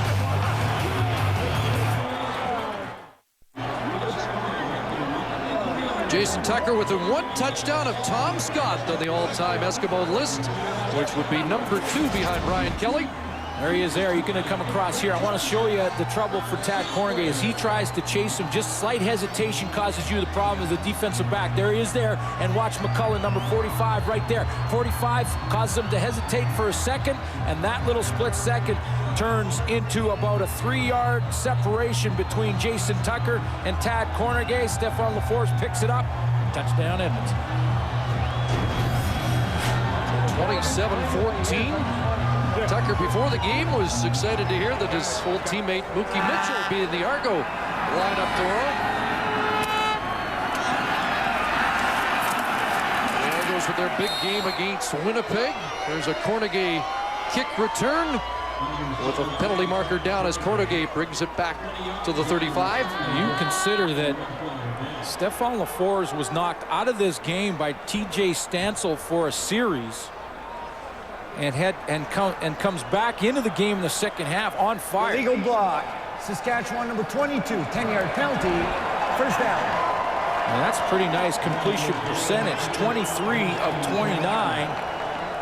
And all of a sudden, Stefan LaForce putting up Ricky Ray-type numbers, just shy of 80% for LaForce.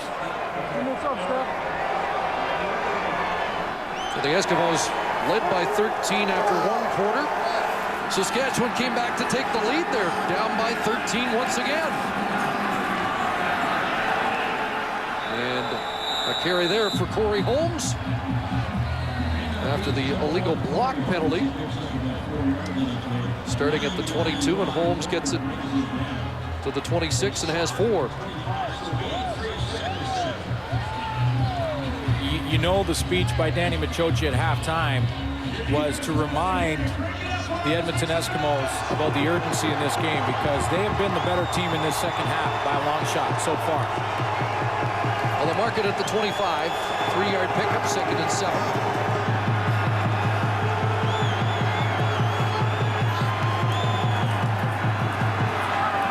Side it goes, incomplete, intended for Mike Washington. And all the momentum in the second half is with the green and gold.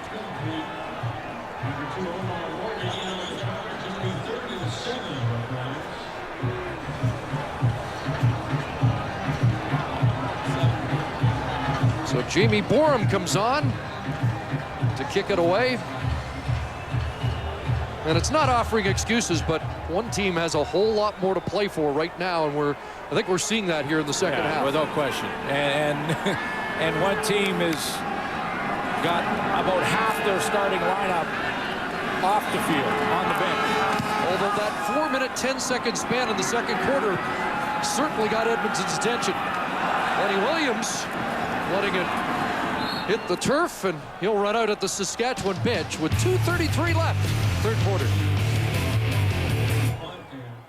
Back at Commonwealth, and here's Damian Anderson with a first down carry. Has about 6 yards. We'll give you a look at the full play. Anderson in the backfield, the single back in the shotgun formation. See a lot of teams do this. Just getting that basically, it's almost a sprint draw, but that's the evolution of the running game with the shotgun formation becoming so popular over the last 5 or 6 years. Mullender the tackle.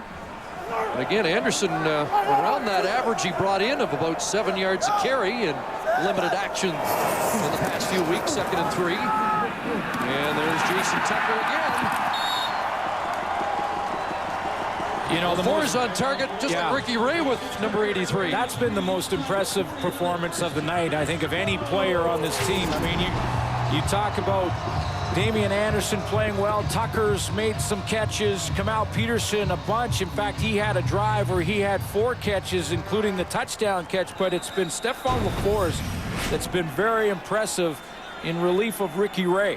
Well, he rounds out his numbers, 24 of 30 for 300 yards, 80% a 300-yard game, and he has more down. Kamal Peterson with another catch, another first down to the Saskatchewan 26. And Kamal looking 1,000 yards right in the eye here. 12 more for Kamal Peterson. Stephon LaForce has a chance to call the plays on the line of scrimmage in the hurry-up situation, which usually, when you're doing it this well, is a sign of a veteran quarterback. The out thrown, and Nowaki's back in the game. He has a catch just shy of a first down.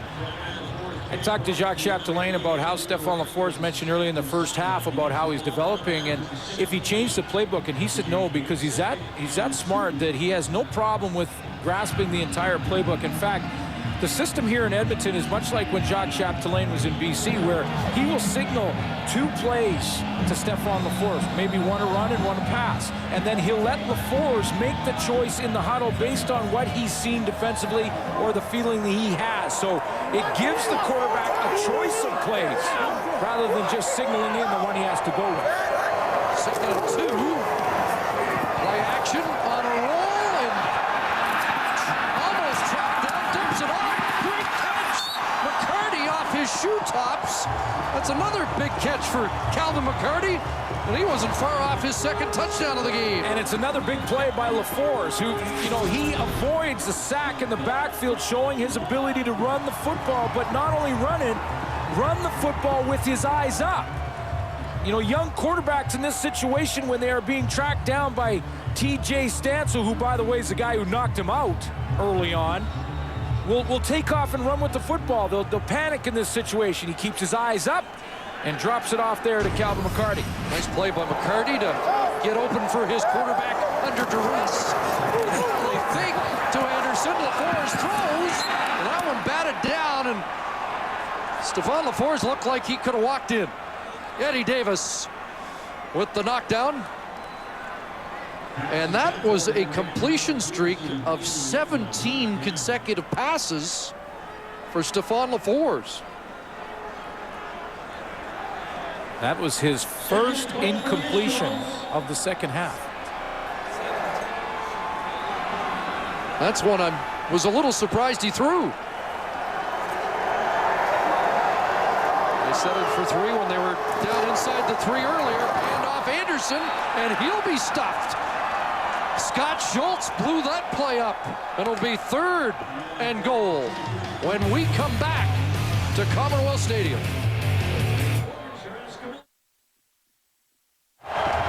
Third quarter stats brought to you by Rona, the Canadian how-to people. The one that jumps out to me is the passing yards for the Edmonton Eskimos. Stefan LaForce has come out in this second half on target. Over 300 yards passing by Edmonton. They're the desperate team here tonight. And a significant game for the Eskimos, trying to fuel their playoff hopes to cross over and beat out Montreal. And the Alouettes watching know that their game means a whole lot more in Calgary tomorrow now. Well, this is good for ratings, right, partner? Because tomorrow, if Edmonton hangs on in this fourth quarter, that Montreal game becomes very important in the crossover. And if Stefan LaForce plays the way he has played in the second half, and Edmonton can squeak into the playoffs, you never can tell when it comes down to a one-game scenario. Well, we just want to see good football. And for Eskimo fans thinking, is it possible? Anything can happen under a full moon. Holy shit. 3rd and 1. Did they get there? Did they break the plane? No. Not at least according to the Roughriders defense. And look at that. Ball ends up. Henderson tried to force it in. Fred Perry denying it. And we may get a video challenge, or will we? It is a turnover on downs, and that's the second time the Eskimos have come up short on the goal line in this game. Well, and they had 3 cracks at it, tried play action on first down, but you can see just great push. Fred Perry right in the middle of that, along with Scott Schultz, and they just would not give up yards north and south. They would go laterally. They went east and west with that run, but they wouldn't give up yards north and south. TJ Stansel gets in behind and pulls Anderson back. He never crossed the plate. No question about it. They're stopped. Roughriders have a long field. Starting from their 1, and a pass in the flat for Corey Grant incomplete. You know, that's a play in an area where Marcus Crandall would like to go deep. I saw Michael Palmer, who's caught 2 passes over 40 yards, run one-on-one down the field there with Shannon Garrett. And that's one of the reasons that I think Shannon Garrett has been so valuable to Edmonton. I know it's been a tough season here for the Edmonton Eskimos, but one of the bright lights has been Shannon Garrett, who was man for man with Michael Palmer there, and Crandall just couldn't go down the field to him. 119 passing yards for Marcus Crandall, 84 on 2 to Michael Palmer in the game, 2nd and 10. And out of his end zone, that one incomplete, intended for Palmer. And Omar Morgan, the former Rider, got a hand on it. And at this point of the field, Saskatchewan will have to give up 2. Marcus Crandall 0 for his last 6. So the game has gone in reverse directions in this second half. LaForce almost perfect, and Crandall with his makeshift, offense not getting things done. There are those who are not, they don't like this situation where we see a lot of safeties given up when you're backed up against your own goal line. One of the ways to change that is to, if you give up a safety, you have to kick it like from your own 10 or 15 or something like that. So that's not automatic better field position. But that's really the only way you could change that strategy. Now a 15-point Edmonton lead. The First Down Line, brought to you by the all-new 2007 GMC Sierra. GMC, professional grade.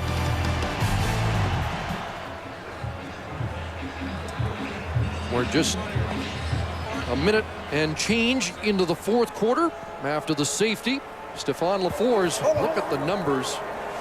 Second half. 4-5. LaFours, when the Eskimos go back to work, at their 35-yard line. Damien Anderson, 5 more. As we join Ryan Rishaug.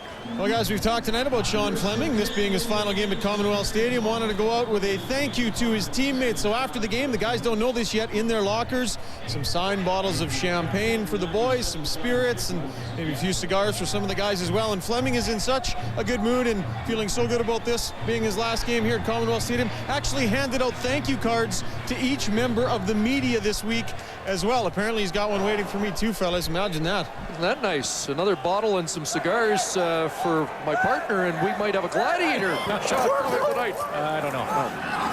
Kamal Peterson, the intended target. And that second down pass falls incomplete. Over his career, 74%. Personal best in the percentage department for Sean Fleming was 2002, when he hit on 86% of his kicks that year. He's been in 5 Grey Cup games, and I asked him before the game what his favorite game that he played in as a pro in his 16 years. He said it was in 1996. The Edmonton Eskimos played the Calgary Stampeders in the West Final. It was a kicker's duel between him and Mark McLaughlin, and he made a 40-yarder into the wind to send Edmonton to the Grey Cup game. One bouncing down inside the 35-yard line. Top Canadian in a Grey Cup game. He won 3 rings on his final night at Commonwealth. The CFL on TSN is brought to you in part by Future Shop. Get 360 degrees of expertise on everything HD. And by Castrol. It's more than just oil, it's liquid engineering.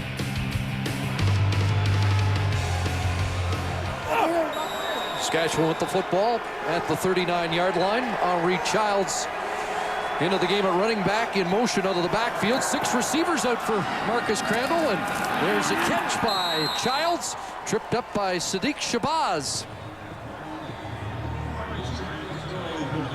Edmonton Eskimos are having to juggle that defensive line. Jean-Louis goes in, a backup defensive end, along with Tim Cheatwood, who did not start this game. Isaac Keys is out. This is Adam Braidwood. And there is Tim Cheatwood, the former Hamilton Tiger Cat. Eskimos happy with the way Michael Jean-Louis has progressed in this, his rookie season. Second and just over a yard. Great fake by Crandall. He'll run for the first down and get tracked down by Ken Hollis. The Saskatchewan Roughriders really want to start to establish at least a few first downs in a row to give their defense a bit of a rest here. And it's almost time for hurry-up offense for Ken Austin, as the clock becomes an enemy as well. Obviously, we're not seeing the first-team offense tonight, but that first-team offense led by Kerry Joseph, and with everybody in, leading the Canadian Football League in 8 offensive categories, highest scoring team. Also tied for first in fewest giveaways this year. Tucked the ball well. And Marcus throws that one out of bounds, incomplete. You're right, Chris. I mean, very different offense from the one that Kerry Joseph has led. In fact, Kerry Joseph's play this year has a lot of people across the country talking about him as the front runner, along with maybe Henry Burris, and I don't want to forget about Joe Smith of the BC Lions for outstanding player coming out of the West Division. Henry Burris, who sat out last week, will play tomorrow, we understand, and you can compare numbers. I mean, they're very, very close. You add Kerry Joseph's rushing totals, touchdown totals. 2nd and 10. Randall guns to the sidelines. Washington the catch, short of a first down. And all of that, remember that it wasn't too long ago that Kerry Joseph was finally getting his chance. He came from the National Football League as a free safety, playing in Seattle as a free and strong safety down there, and comes to the CFL in Ottawa. And at that time, Kent Austin was the quarterback's coach in Ottawa. So he had that familiarity.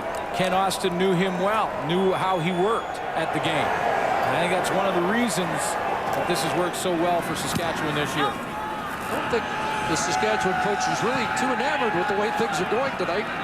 Ken Austin not looking happy on the sidelines. Goss concedes the single point.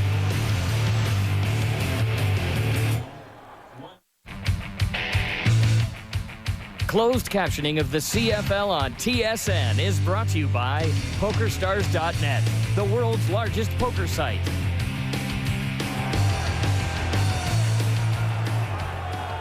A 14-point lead after the single.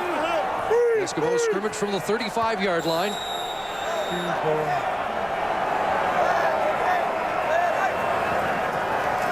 And here's LaFours to the wide side of the field for a first down, and Nowacki bounced off contact and got a few yak yards. And the second half for Stefan LaFours has been quite a coming out party.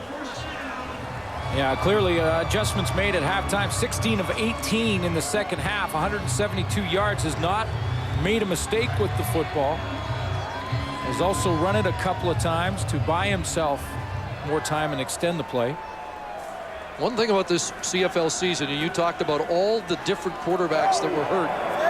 So many quarterbacks also got reps that weren't expecting them, and we've seen that a lot more guys can play in this league. There's Damian Anderson with another catch and first down run to the Saskatchewan 50-yard line, but the Eskimos have to like the possibility of going into a playoff game with Stefan LaFours. The way he's performing here tonight, that if they can get there, yeah, they might be able to make some noise. Well, and you know, I asked the coaching staff about do you play sort of Steven Giles and sort of audition both of them, and Jacques Chapdelaine told me flat out no, because we're still fighting for that playoff spot in the East. If we can somehow pull it off, get a little help from the teams that are playing Montreal the next 2 weeks, including Calgary tomorrow, then we need Stefan LaFours to be ready. He's the guy we got to lean on. First down from the 50, trying to set up the screen, and it was batted down and incomplete. And that may be the only way to slow him down right now, because he's got the hot hand and has. In this second half, he got things going. A great catch by Calvin McCarty, one of the best of the year. Now Peterson, Jason Tucker, 3 touchdown throws for the backup to Ricky Ray, Stefan LaFours. Mike McCullough got a hand on that screen attempt. LaFours second and 10. They're going to send the house, and they get to LaFours, and down he goes.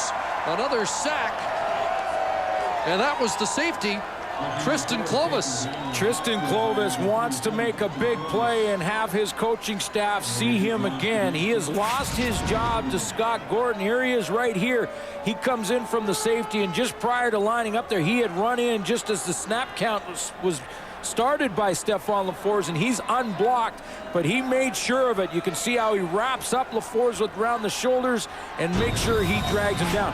Lost his starting job in the BC game and would love to try and work his way back to it. Third sack of the year for Clovis. And Khalil Hill on the return. Just under 9 minutes to play on Friday Night Football. Riders start at their own 34. Quick hitter DJ Flick. Jason Goss brings him down at the 40. 6 yards for DJ Flick. The timing challenges for Saskatchewan on offense are probably not a concern at all with all the changes, but you know, for Ken Austin, there may be a little concern for the fact that his defense, who have had less changes for this game, have not played to their standard for this season. 2nd and 3. And Crandall has to pull it down. And he reached out for that first down stick, but he's going to be stopped short. Knocked out at the Eskimo bench. Let's see where they make the spot. It is going to be short of the first down. Well, tune in to TSN Sunday Night Football for Football Night in America. The biggest names of the business give you the lowdown on the week in the NFL. It all starts at 7 o'clock Eastern, 4 Pacific.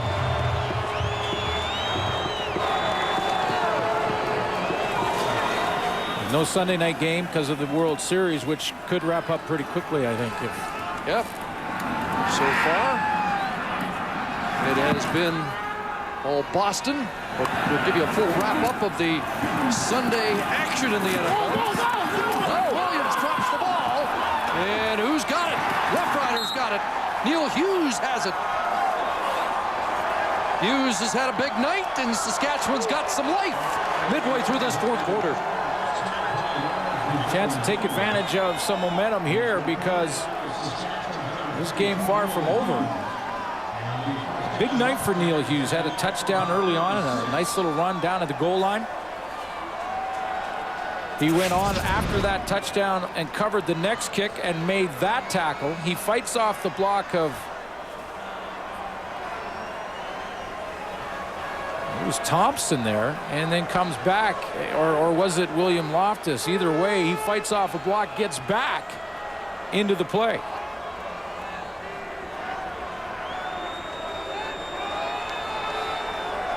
And there's the strip, and Tim Fleiser was the guy that got his hand on it, and Neil Hughes covers it. And sudden change like this offensively, you like to strike quickly. Big play, and the big play guy in this game tonight has been Michael Palmer, who's played at the inside receiver position where Andy Fantuz usually plays out. In this offense, he's been the deep threat. Michael Palmer has caught a couple over 40 tonight. But on sudden change, when you get a turnover, if you can go after him quickly and hit a deep ball, you can really take advantage of some momentum. Roughriders are 8-0 in winning the turnover battle this year. They're winning it tonight, but down. There's Crandall faking the pitch, and the bootleg. He has it open up on this side, and he'll step out at the 35 and has a first down. The former Edmonton Eskimo, Marcus Crandall. He's come in relief a few times, a couple of times this year for Kerry Joseph, when early on in the season Joseph was still learning the offense, and it certainly hasn't happened of late. 4 straight wins for Saskatchewan. Joseph has been unbelievable, and Crandall gets a chance to play here because second in the West is as good as it'll get, which is good for Saskatchewan Roughriders. For an interesting finish if Crandall can cap this drive. After the turnover, he has time. He's looking deep. Mike Washington, the target. And it's overthrown by a stride or two in the Edmonton end zone. The former Saskatchewan Roughrider on the corner did a nice job in coverage there of forcing Mike Washington to come across the middle a little more than he wanted to. Crandall wanted him to run what's called a post seam, where you go down the field as a receiver, cut across, but you don't go all the way to the middle, to the post in the middle. You just take a couple steps and then just straighten that route up. But Omar Morgan just forced Mike Washington flat, and he couldn't get to that deep ball.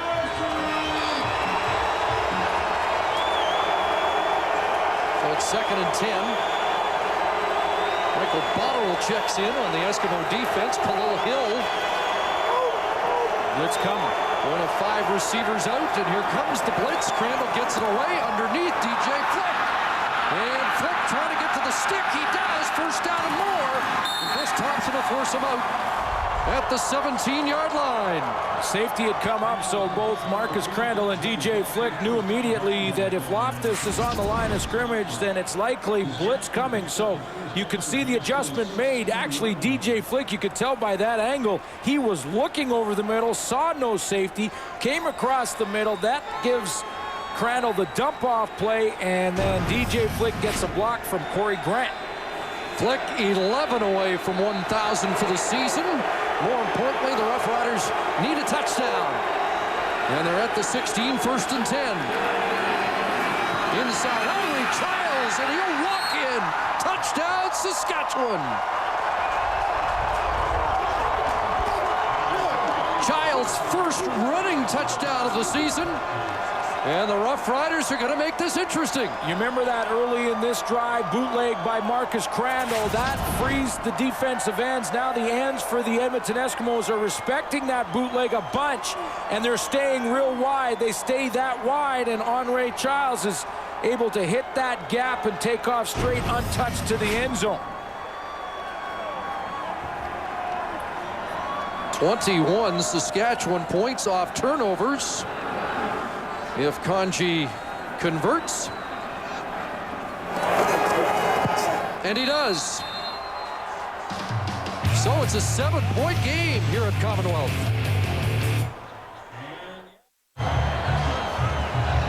Child's second touchdown of the year. His first came in the opener against Montreal. Often one play can set up another play. Early in this drive, in fact, the first play of the drive, Marcus Crandall runs a bootleg, and Jean-Louis right at the edge here. He gets caught. Go ahead and run it, guys. Watch how he gets Crandall outside. Okay, the defensive end for Edmonton gets caught there. Now he's got that in the back of the mind. Now they go down into the scoring area, and this time they respect the bootleg so much to the outside that it opens up a huge hole in the middle, and you can see Tim Chewood just can't get there. So with both defensive ends out for Edmonton, it might be getting a little thin back there, and Damian Anderson mishandled the kickoff, and he's not going anywhere. Tossed down by Ronald Williams. So the Eskimos not out of the woods here yet with 5:47 on the clock. It's just one play setting up another, Chris, and it puts it in the back of your mind if you're Tim Chewood now that if you think that Crandall's going to get here and you're this guy, you stay out here a little bit too long, and that opens up this alley. And that's one play setting up another play here. This is the touchdown. All of a sudden, we have a ball game. All the momentum was Saskatchewan. They get the turnover on the kickoff. A couple plays set up a nice touchdown by Andre Childs. More responsibility on the Eskimo quarterback who hands it off. Positive yards here for Damian Anderson. Well, that's the next challenge now for Stefan LaFleur. We've seen him come out in the second half and lead his football team in a desperate situation to a lead in this second half, but that lead just quickly is evaporating, and now he has to find a response. And that's the next sort of pressure situation that quarterbacks have to come into. They have to come in and try and, first of all, get their team ahead, and then if that team starts to evaporate, do you panic? Do you start to grip the football? You always hear it with golfers when they're a little bit behind in a tournament and they grip the club a little bit more and start missing putts and missing throws. Stefan LaFleur has been on the money, but now the pressure turns up a notch because of the score.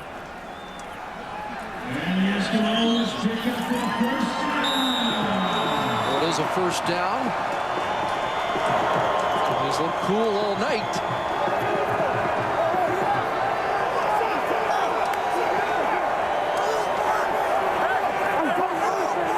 The Edmonton 37. And Anderson tries the right side. And doesn't want to go down.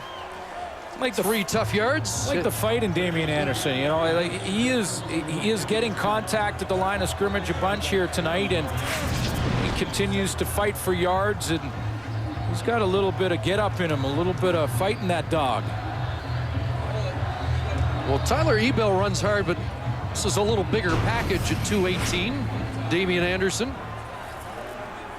Ebel about 20 pounds lighter.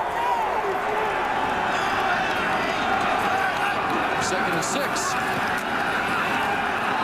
That throw high and almost picked off. That's the next challenge for that young quarterback. Stefan LaFleur is a little off the target, had an open receiver over the middle, and that ball high almost intercepted. And all of a sudden, when that score closes a little bit, you may start squeezing the football a little bit more, and that relaxed rhythm disappears. You can see Tucker at inside position was an open target. If that ball is down between the 8 and the 3, they move the chains.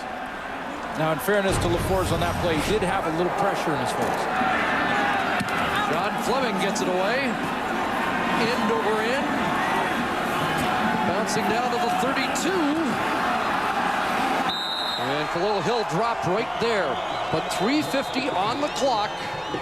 And the Roughriders would dearly love to spoil the Eskimos' playoff bid and end that 9-game losing streak here at Commonwealth Stadium.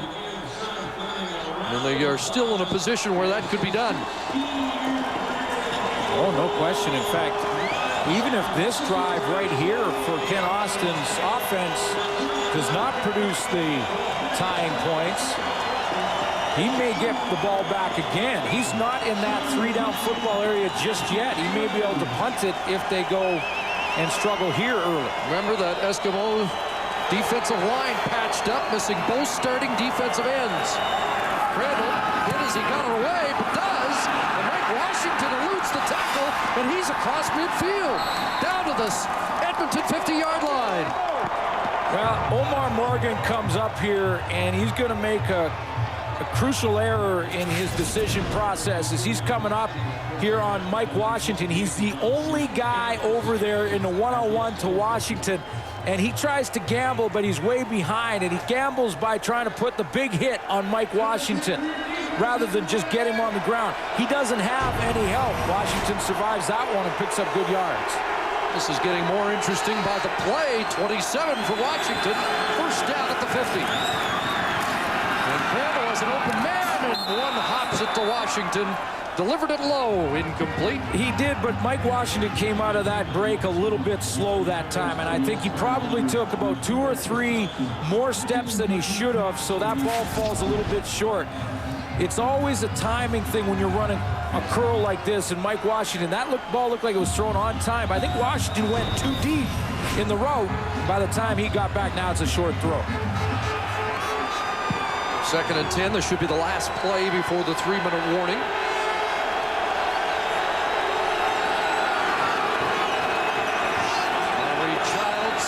In motion out of the backfield, so it's 6 receivers. And it will be Palmer, nailed by Loftus, but holds on. A first down, Roughriders at the 35 as they give the benches the 3-minute warning at Commonwealth.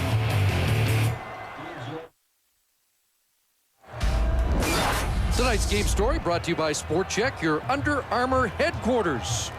3 players with their first touchdowns. Stephon Lafour's over 350 yards, which would be the 3rd best passing game for the Edmonton Eskimos in 2007. Ricky Ray had a couple above that. But this game very much in the balance. It's a first down, Saskatchewan, and they swing it to Flick out of the backfield. And DJ Flick brought down at the 27. 8 yards for Flick. DJ Flick is just going to hang back as almost like he's lined up in that running back position, wait for the coverage to declare itself and drop off. Then he swings out. And a pretty good runner in the open field. So if my math's right, and it might not be, but I think he's the number on his jersey away from 1,000 yards on the season. 2nd and a pair. Child straight ahead, and he'll be close.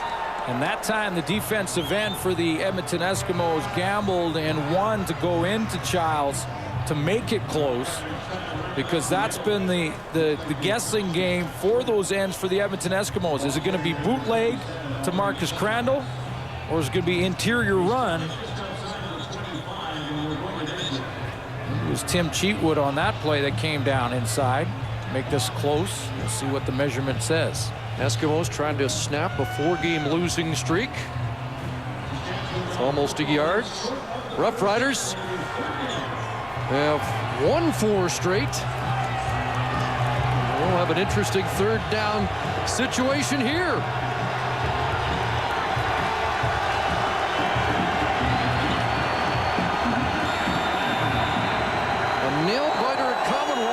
It didn't look like that but midway through the 3rd quarter. 3rd and less than a yard, and Crandall pulled back by Shannon Garrett. And where will they mark his forward progress? I'm real surprised that Jeremy O'Day didn't just snap the football as soon as that Edmonton Eskimo jumped into that neutral zone, because if you snap it right there, it's offside, automatic first down Saskatchewan. As it stands, it may be close, and they're going to measure again. And it's forward progress on 3rd down. Kent Austin, depending on what happens, or Danny Machocha can challenge on 3rd down. Did he get it? Just by a link or 2. But as soon as there's a defender in the neutral zone, if the ball is snapped automatically there, it's an automatic offside. The Edmonton Eskimo did get back, and that's how, look at Crandall fighting for every inch, and there's the offside that could have been called had the ball been snapped, but they held on there. Fighting for every inch, and it was 1 inch that he got it by. The replay official wants the play to be reviewed. We'll review the play. They want to review the spot, which is, again, we've talked about this, very difficult. It's difficult in the point of reference, like where are you looking at towards the ball? But, you know, inside of 3 minutes, the replay goes upstairs to the officials making the decision. It's always safe to make this decision, to go ahead and take another look so you can't be second-guessed later on a crucial play, and this is a crucial play. And to clarify, there was one video challenge we thought we should have seen at the end of the first half, and we are told that the video official did not look for it, and they discussed it at halftime. Okay, well, that just ahead of that line is where the ball had to cross. The official gets in the way there. It looks like he surged. If that was the goal line, I think you would have said that Marcus Crandall broke the plane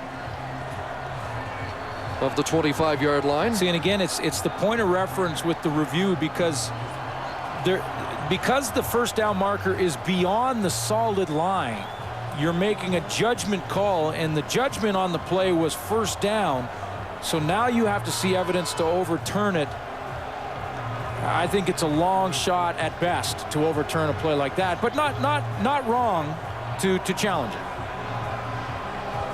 Drama builds with a minute 45 to go. Saskatchewan believes they've got a fresh set of downs. Yeah, it's so hard to find that. I just don't see how they can find enough evidence there to overturn it. That's just, and I don't think we've seen one, Chris, this year in that situation. I know all they'll talk about in Saskatchewan next week if they overturn this. Upon review, the official will mark the play dead at the right spot. It will be first down Saskatchewan. You know, reviews have been, you mentioned that one, but there's been two that have worked to perfection here tonight. The first opening kickoff of the game was a fumble, was reviewed and overturned correctly. And then that play was the correct call also. And here we go. Ball just inside the Eskimo 25. Double tight ends. And a fake to Childs. And Marcus Crandall wide open. That'll be a late hit. Flag. As Crandall took a late shot. Danny Machocha doesn't agree, but Tim Cheatwood got a late shot in on Marcus Crandall. Well, and you know, and it might not be classified as late hit and more unnecessary roughness as Tim Cheatwood launched himself head first into the quarterback. The flag was thrown immediately. It was major foul, roughing the passer. Edmonton, number 49. Half the distance to go. First down. Yeah, and I could tell immediately that this was going to be called. It was the way that Cheatwood delivered the blow. He lowered his chin, and he launched himself into the upper shoulder area of Marcus Crandall, called automatically. Not late hit, but unnecessary rough. Right. There's a first down, half the distance. To the 13. Underneath. Mike Washington. Touchdown! Got to the corner with 86 seconds left. This is why the province of Saskatchewan is real pumped up about their football team. They host their first playoff game since 1988. They are playing a whole bunch of backups in this game, and just like that, they have a chance to go ahead and tie this game, or maybe go for two and a one-point win. They've got the extra point team on. Ken Haas is going to tie this game and extend it. But that's, you know, the debate that goes on in situations like this. Well, they'll play for overtime and see if they can spoil the party here at Commonwealth then. And this game suddenly tied Well, we may be headed to overtime. A reminder that SportsCenter comes your way at 12:30 Eastern. Brian Mudrick, Jen Hedger will bring you up to date on this game, the hockey highlights of the day. By the way, set you up on the World Series. By the way, with 1:26 left, that's not a time right then to go for two. But that's the scenario that, you know, you always talk about when you're sitting around with your buddies and you say, okay, game's on the line, no time on the clock. You get it to within one. Do you go for two in the win or one in the tie?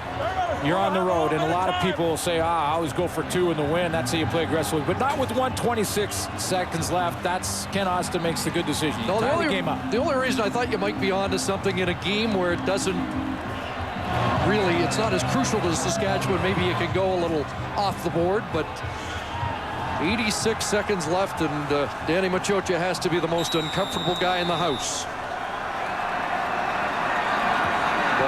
A real test for Stefan LaFleurs now, upcoming. What kind of field position does he get from Damian Anderson? Just across the 35, met at the 38-yard line. So, the Eskimos have to win. So, Stefan LaFleurs, you are starting your fourth football game at this level, at the pro level.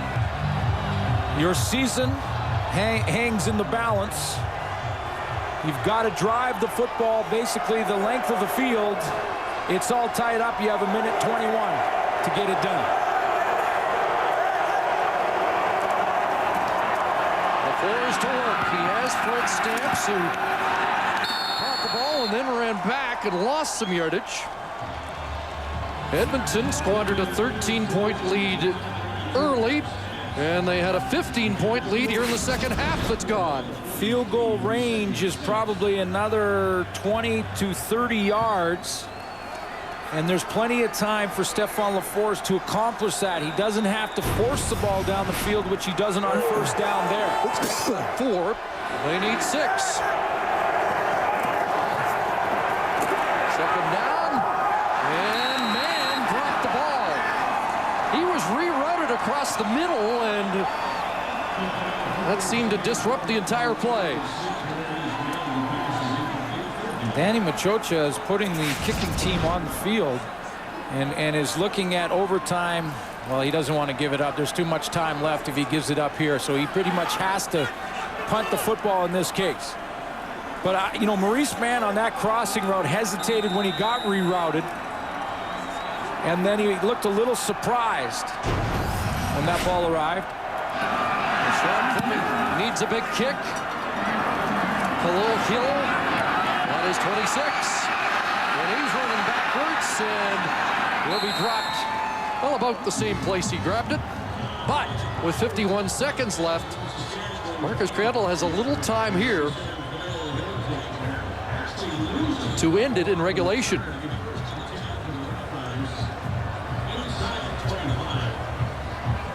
They have not won a Commonwealth since 2000.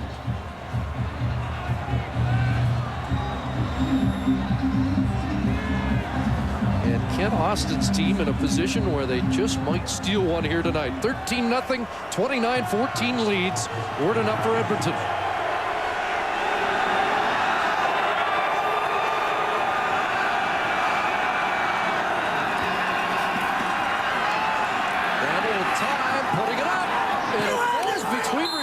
But a flag is thrown.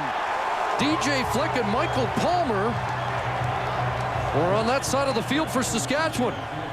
And so was Omar Morgan for the Edmonton Eskimos, and I think it might be illegal contact, possibly pass interference on Morgan. He got tied up with Michael Palmer. Pass interference. Edmonton, number 2. First down. Just down to the bottom right corner of your screen, he had got tangled up there with Michael Palmer, held him up to the football. You'll get a good look at it here. Palmer tries to run it out, and then he's going to run that wheel down the side. There's the grab right there. It could have been illegal contact, but Crandall let go of the ball in time. That makes it pass interference to the point of attack. Ball moved to the 40-yard line. First down, Roughriders. Crandall with time. He's got a man open. And coming back was Shabazz recovering to break it up. And just looked over his left shoulder in time because very close, Sadiq Shabazz, to getting the pass interference screening call. Another wheel route, meaning down to the sideline, and Marcus Crandall time to throw, but look at the turn right there at the last second as it goes off his inside shoulder. Ray Childs, the intended receiver. Shabazz, whose brother was in the Rough Rider camp last year. 39 seconds left in regulation time. Draw play, Childs, and he's tripped up as he crossed the 40, and so it'll be third down. And now if you're the Edmonton Eskimos, you've got to be cautious on the returner as far as the returner goes. In other words, securing the football on this punt. But you would probably be tempted here to send the punt block play. Whatever you have drawn up, Scott Squires, the special teams coach, you want to put 11 on the line of scrimmage, see if you can't block one. And you can see Squires right now counting up the guys he's got up front, and he will put 11 up. One returner back.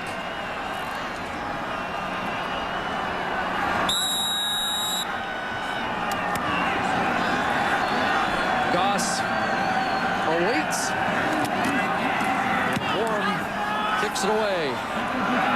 Jason Goss at his 35, 40, and 45-yard line. 24 seconds left, so there is time. And wouldn't it be something if on Sean Fleming's final night at Commonwealth Stadium, he gets to break the tie?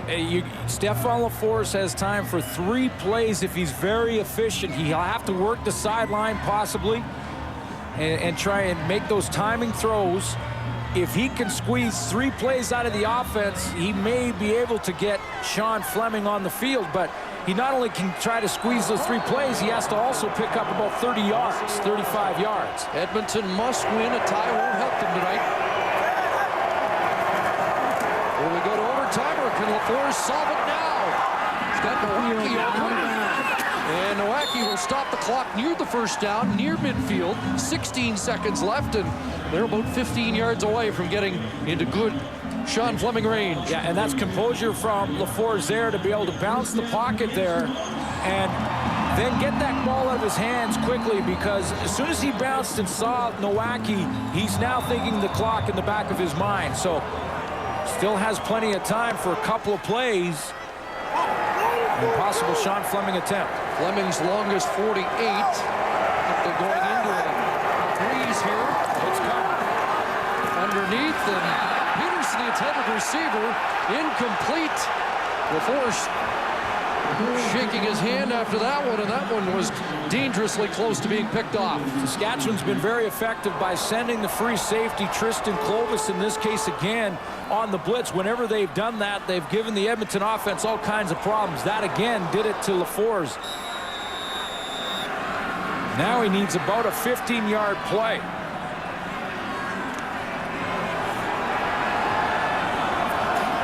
Will Fleming get a chance in regulation? 2nd and 10, a dozen seconds remaining.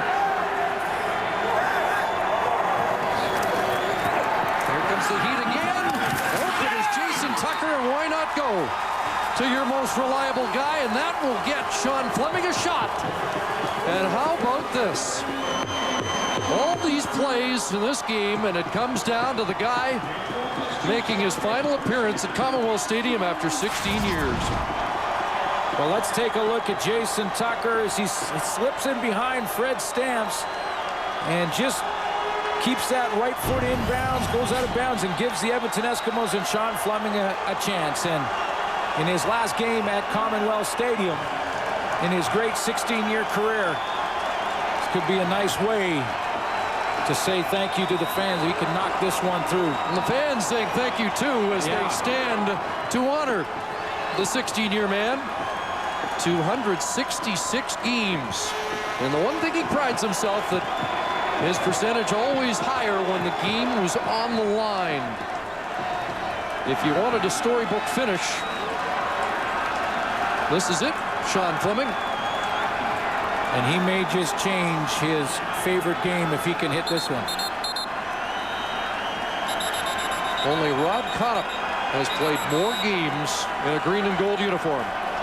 The replay official wants the play to be reviewed. Here's a good call, Suits. I wondered about this. Jason Tucker looked like he was a little bit closer. And they're going to look and see how, if they can get a couple more yards here and make it a closer field goal. I thought Tucker was beyond the mark that they spotted it at the 40. Does he get down to the 30, 38 or 37? And is he in bounds? Okay, he's in. No, he's out. He's out. So they marked it the right way, and and maybe Sean Fleming didn't want them to try for a couple more yards.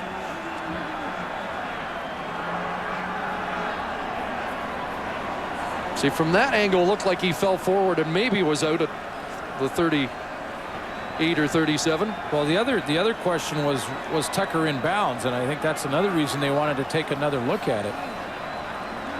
You know, because when you get pushed out of bounds in a situation like this, like clearly he's there, but is he in the air there? No, the left foot's down. So that's clearly inbounds. I think there was some question though when he went in the air there, and then his right foot hit the white. That's what I'm saying. Yeah, Ken Austin's saying he bobbled it. The right foot hit the white stripe. And Ken Austin saying he never had control. Then he went in the air, and when he did have control, he landed out of bounds. So I think though he catches it here, turns with it in his arm with the left foot on the ground. Then he might bobble it here a little bit, but now it's just a matter of whether or not he would be fumbling it out of bounds. But that's what they had to look at. That's what I was thinking, was whether or not he was in bounds or out of bounds. That is what they're checking out. From our vantage point, I thought maybe he had an extra couple of yards, but upon review, the receiver cut the ball inbounds and maintained possession of the ball. Therefore, the ruling on the field stands. It is a completed pass. All of which puts a little bit more pressure on Sean Fleming, because you know how the opposing team in these situations will always try and ice the kicker with a timeout. Well, Ken Austin got that timeout through the replay official upstairs, so that ices Sean Fleming a little bit more. Icing appropriate. He had to go to the bench to get the coat on, and now has taken it off and gets set to go. From 47 yards out for the win. Flag is down. Fleming's got it. Sean Fleming nails it, but this one's coming back. It's holding against Edmonton, and the celebration will have to be halted. Unbelievable that Sean Fleming, under that pressure, would deliver, and they take it off the board. And he nailed it. Holding Edmonton number 19, 10-yard penalty.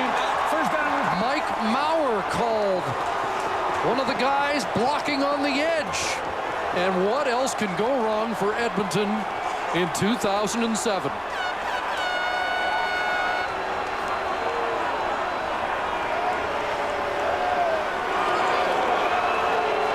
Unbelievable. Sean Fleming nailed that kick. And Mike Maurer wears the goat horns right now. 47 yards into the breeze for the win. Let's see if we can detect the Maurer hold. He's right at the bottom of the line here. There is Mike Maurer, who's coming off the edge.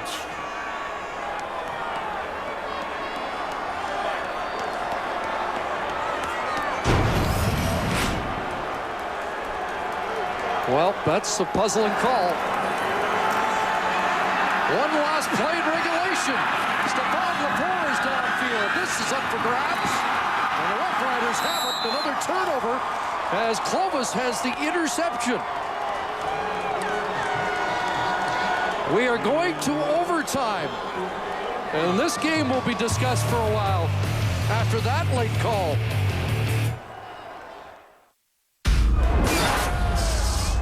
Well, the Edmonton Eskimos started the season with an overtime game that resulted in a tie.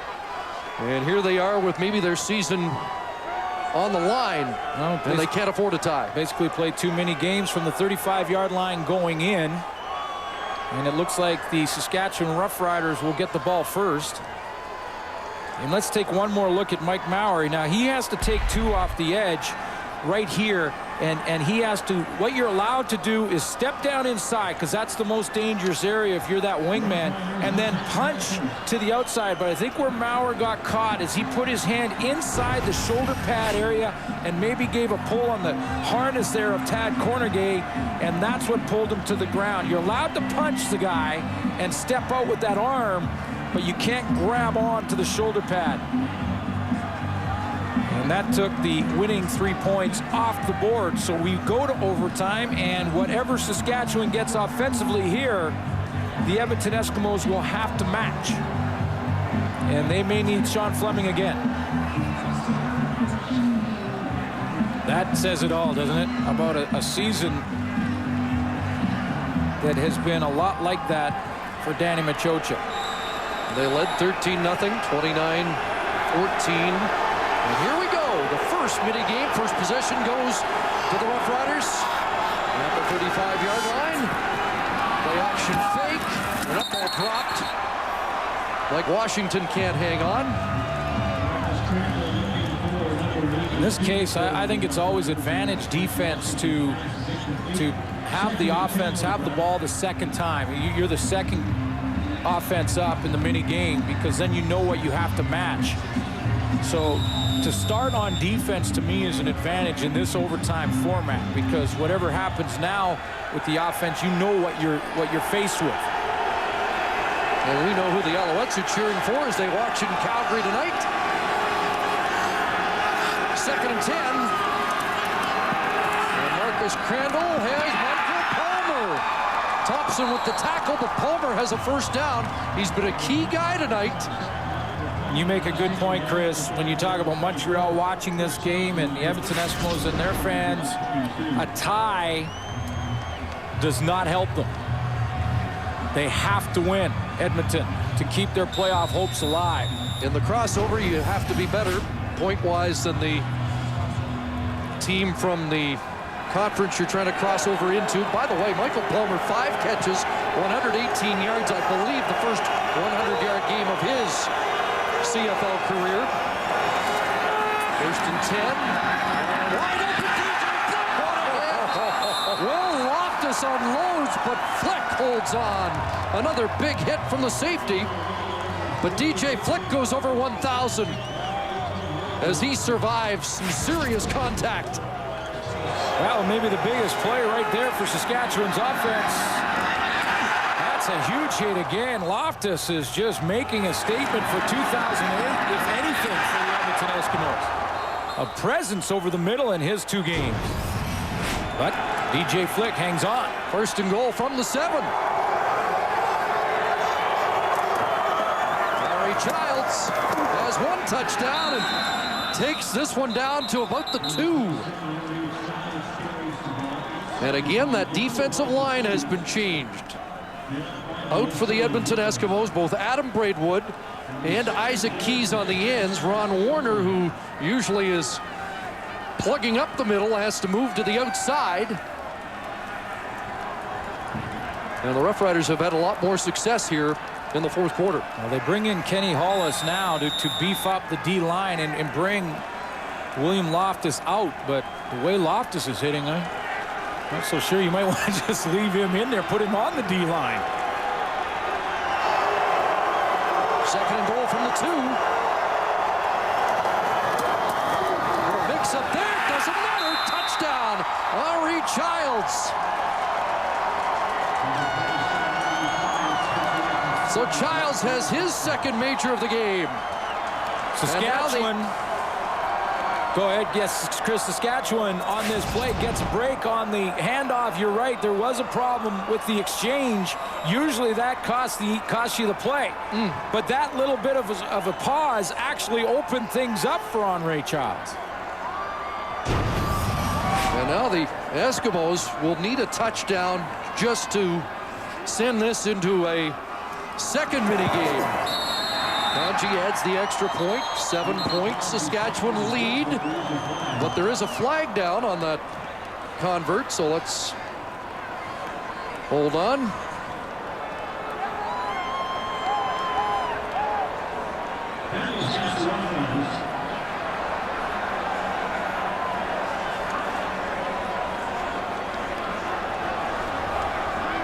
Options given to A.J. Gass. Holding. Saskatchewan number 45. 10-yard penalty will repeat the convert. The exact same type of play that was just called on the Edmonton Eskimos at the end of regulation on Mike Maurer.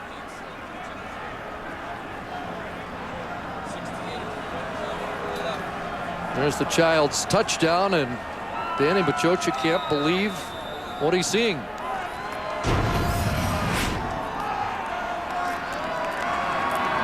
they'll have to do it again.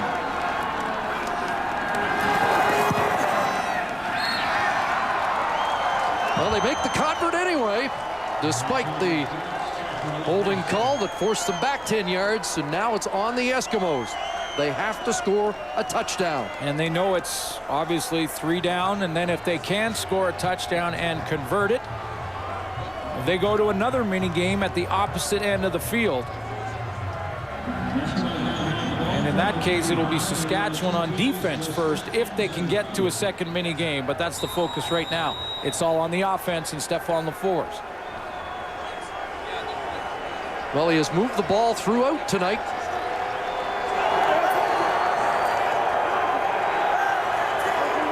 Saskatchewan has scored 22 consecutive points. LaFours, Peterson, and he does hang on despite Mike McCullough with immediate contact. But a short gain, just a couple. Saskatchewan in this situation have come with the safety blitz from Tristan Clovis. They've moved him right up into the line of scrimmage, put all kinds of pressure on Stephon LaFours. In fact, I don't think the Edmonton Eskimos have executed a play when the safety blitz has come. He's back there now. Now he's sneaking up to the line. 2nd and 8. Riders showing blitz. They drop off. And open. A catch for Andrew Nowacki and a first down. Cornegay with the tackle. But a big 2nd down conversion for Stephon LaFours. Over 400 yards on the night. That's exactly what they do. There he is right there. Tristan Clovis. They drop him instead of he shows blitz and then they drop him out of there. When he has come on that blitz, Stephon LaFours has not been able to throw the football. That time they drop him. LaFours has a little more time. He's patient with it, and he gets that first down. First 400-yard game for the Eskimos this year. It belongs to LaFours, but he needs a touchdown from the 20. Looks to the end zone for Kamal Peterson. Laid out, but couldn't bring it in.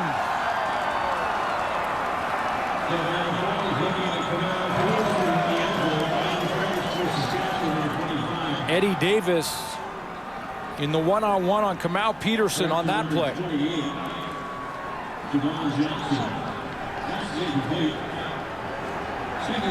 Second and 10. Sean Fleming thought he had the winning points with a dramatic 47-yard field goal taken off the board by a holding call, and here we are in overtime, and the Eskimos trying to stay alive in some confusion. Oh boy. They got the wrong people out. And Mike Maurer was the wrong guy. Sprints off. Maurice Mann checks in. And down goes LaFours. Tossed out by John Chick. And they get up exchanging pushes. Chick with a touchdown and a penalty. I'm not sure they snapped the ball in time, Chris. Mike Maurer was on the field. Want to be better than the sack. Violation. Edmonton number 17, 5-yard penalty. Second down. Eddie Davis trying to decline the penalty. They wanted the sack, but they stopped play, so.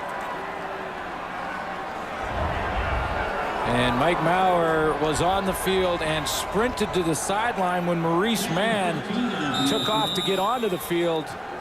And remember, it was Maurer who got the holding call that took the 3 points in regulation off the board. So it's 2nd and 15 from the 25. LaFours steps up. He'll take off, and it's open. LaFours with a move, and he's down to the 10-yard line. He's about a yard short of the first down and stopped on the play. The play call for the Edmonton Eskimos crucial in this situation. Do they throw the football knowing it's their last chance? They're in that area where they're a little bit far because it's a long yard that the quarterback sneak is a guarantee. But if you hand the ball off back in the backfield and you get penetration from the D-line, you can be held short. What a great tackle by Anton McKenzie to prevent LaFours from getting to the first down stick. And here we are, 3rd and a yard. Well, they've got the tight end formation in there. This time the Roughriders a little late getting their jumbo team out. And this is it for the Eskimos. They must convert. Deep handoff. Anderson stuffed. Anderson had to get across the 10. I don't believe he did it. And the Edmonton Eskimos season may have just ended on another big tackle by Anton McKenzie. McKenzie shoots the gap, and it was the right gap. Deep handoff to Anderson, and it doesn't look like he got there. And clearly didn't get there. No need for a review. And the Edmonton Eskimos season goes up in smoke here with first the Fleming field goal taken off the board. Oh boy. And then another turnover on downs. And what is it about the turnover battle? The 9th game that Saskatchewan has won when they've won the turnover battle. They're 9-0. This one didn't look like it would go their way, but a gutsy comeback. And they end a 9-game losing streak at Commonwealth. Well, this was a tough decision tonight for Gladiator time. Friday Night Gladiator brought to you by Castrol. More than just oil, it's liquid engineering. Stefan LaFours was a front runner for quite some time. DJ Flick made some big catches in this game. It's been a rough few weeks for Flick, and he keeps on performing. The biggest catch he makes is in overtime. Smacked there hard by William Loftus. Hangs onto the ball, keeps the drive alive. The Riders score, win in overtime. DJ Flick, our Gladiator tonight. And tonight's Gladiator, DJ Flick, receives a Movado Series 800 watch. Movado, the art of performance. There will be no crossover team in the Canadian Football League this season. The Montreal Alouettes are now in the East, and the Saskatchewan Roughriders have dispatched the Edmonton Eskimos in the West. And DJ Flick will get that beautiful Series 800 watch, and he can put that on right around the ice packs that he'll have to put on after some of the hits he took tonight. What an unbelievable finish here tonight. And Saskatchewan posts its 12th win of the season. The CFL on TSN is brought to you by Wendy's new Baconator, the official hamburger of the CFL. Wendy's, that's right. By Rona, the Canadian how-to people. And by Rogers, proud partner of the CFL. Well, time now for the TSN Turning Point, and you know exactly what it's going to be. Last play of regulation time, a 47-yard field goal into a bit of a breeze at Commonwealth Stadium by Sean Fleming. He thought he'd won it, but holding is called against Mike Maurer right there, as indicated by the arrow. A 10-yard penalty pushes them well out of field goal range.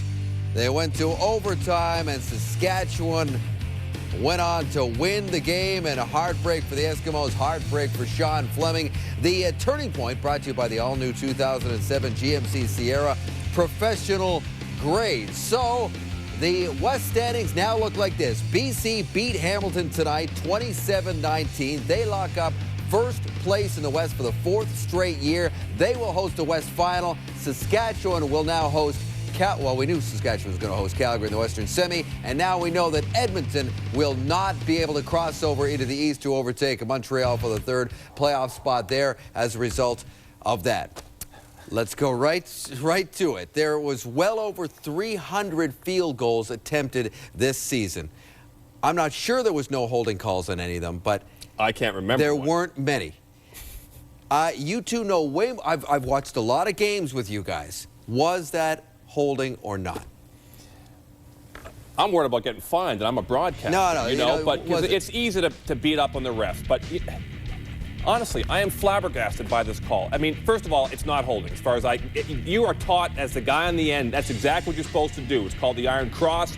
You put both hands out and you protect your territory. It's not like he's reaching out and grabbing cloth and pulling the guy down in a situation where he's driving to block the kick. So, first of all, it's not holding. But even if there was a slight tug, for example, with the entire season on the line, when you have not made that call all year, you do not throw the flag in that situation. Then we see it next series. And he throws it on the extra point, and I have to wonder, what is that?